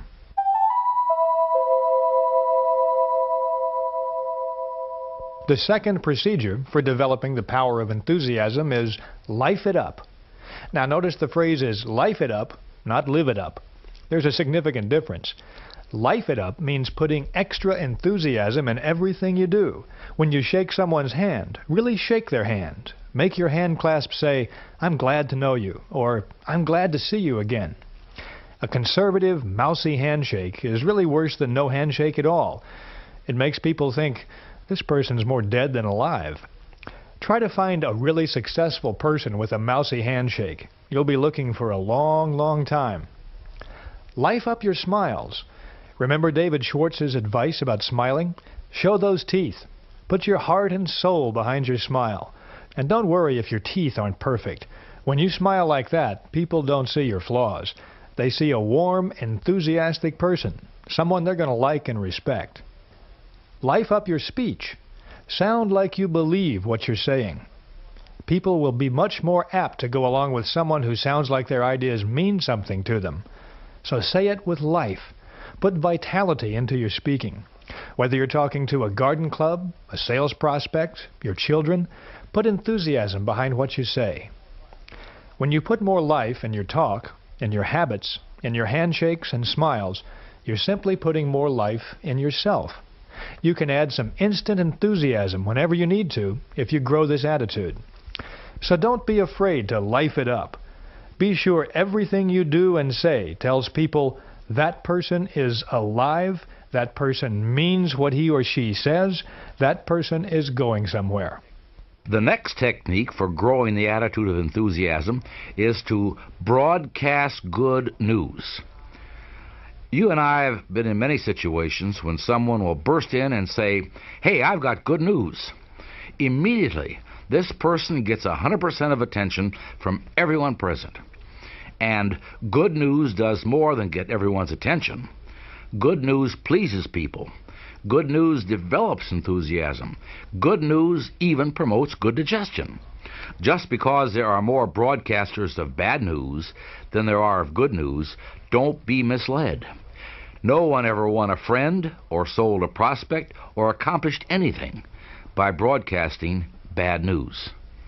So, transmit good news to your family. Tell them the good things that happened today. Bring home some sunlight every day. Transmit good news to the people you work with. Give them encouragement and compliment them at every opportunity. Tell them about the positive things the company is doing. Listen to their problems. Be helpful. Encourage people and win their support. Transmit enthusiasm. I have a salesman friend who is a real good news broadcaster. He calls in his customers every month and always makes it a rule to have some good news to pass along. He told me once, "Since I've been here last, big things have happened. 300,000 babies were born, and more babies mean more business for both of us." Good news gets results, so broadcast it. Broadcasting good news activates you, makes you feel better, and it makes other people feel better too.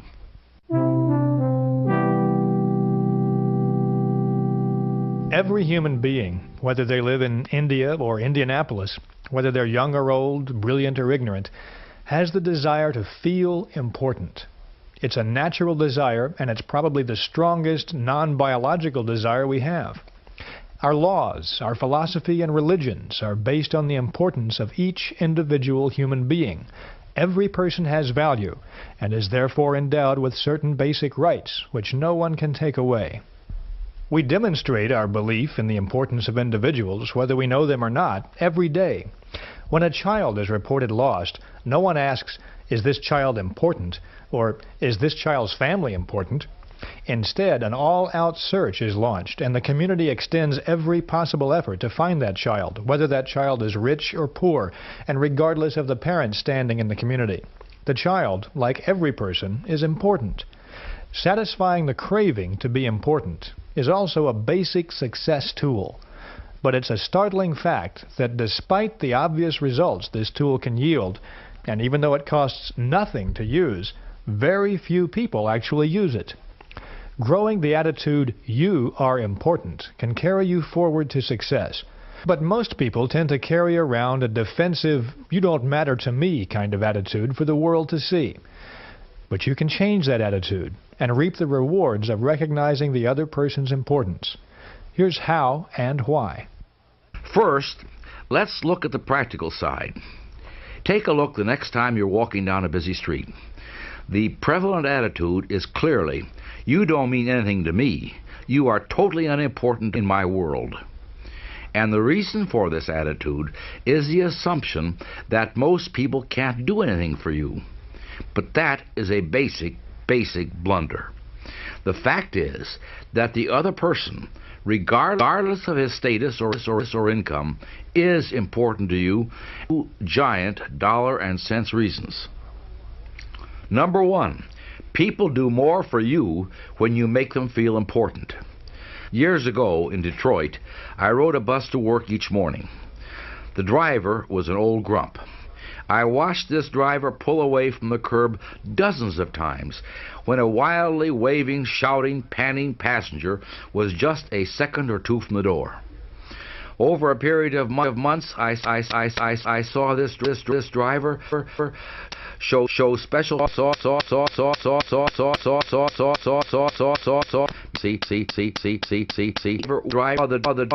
other driver wait for this, because that passenger went out of his way to make the driver feel important. Every morning he greeted the driver with a personalized, sincere, "Good morning, sir." Sometimes he near the driver.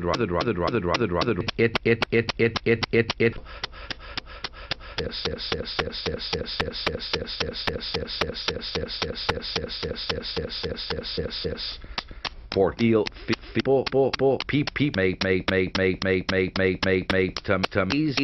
pay sale makes people sing helping our why? Because that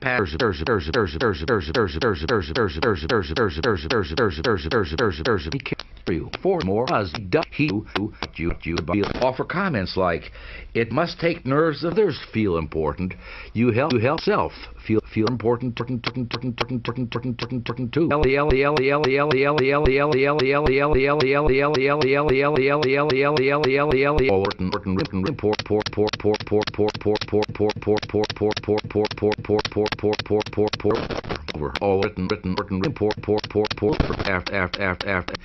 Money who live billions one of the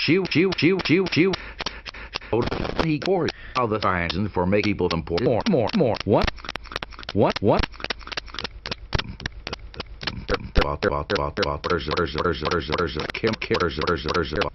do more morning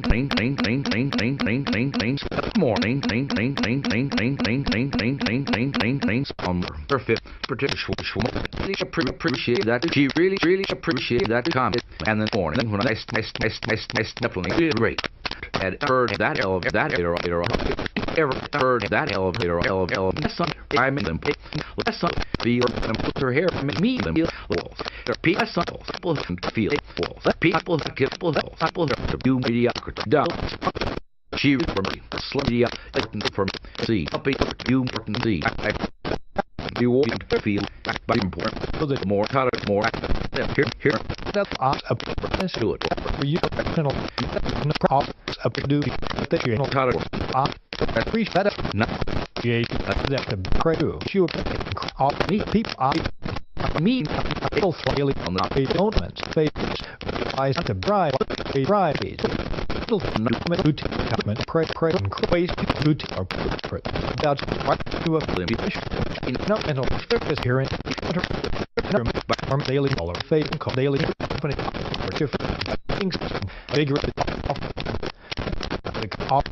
bigger people bigger than that the press bigger second people little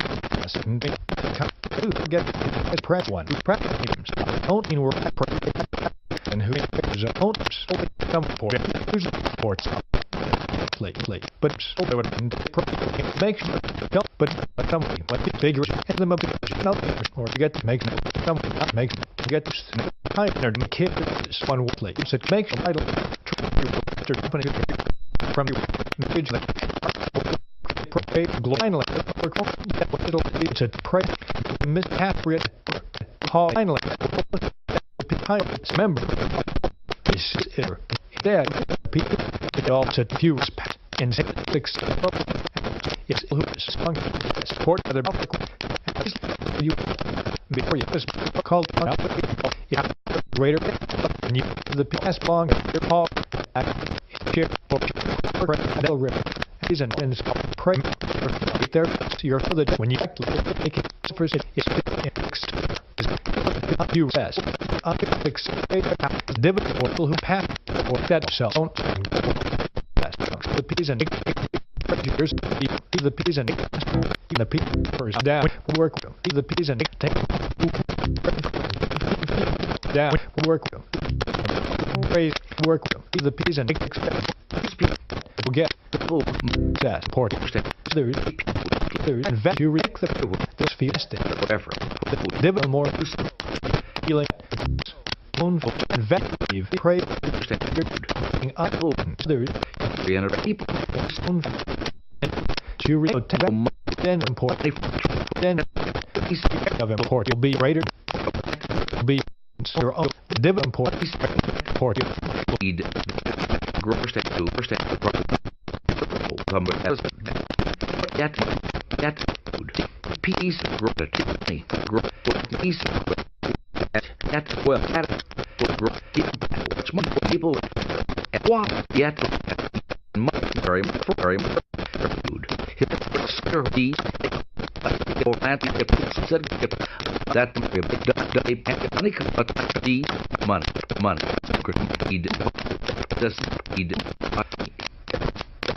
will so put money bet to buy of buy money so boy could build as well stock oh that it must for but toss wasn't on but tips tosser who take cough them for service money why for ticket time I to get the simple stuck on to put out but fuck back along be straight the same come stuck what all for strips out keep this will out need help will me a ocean a stack up or that to expect get so all develop and expect and then little eat and the extra is a extra cost having see me the will harvest the and how to that much by this 6 4 by this something a into 4 can't like 4 into here you sell jump by big you them you think interest jump to the did jump to the port something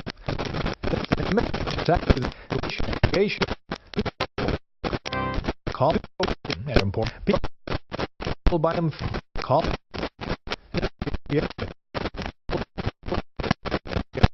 fine set people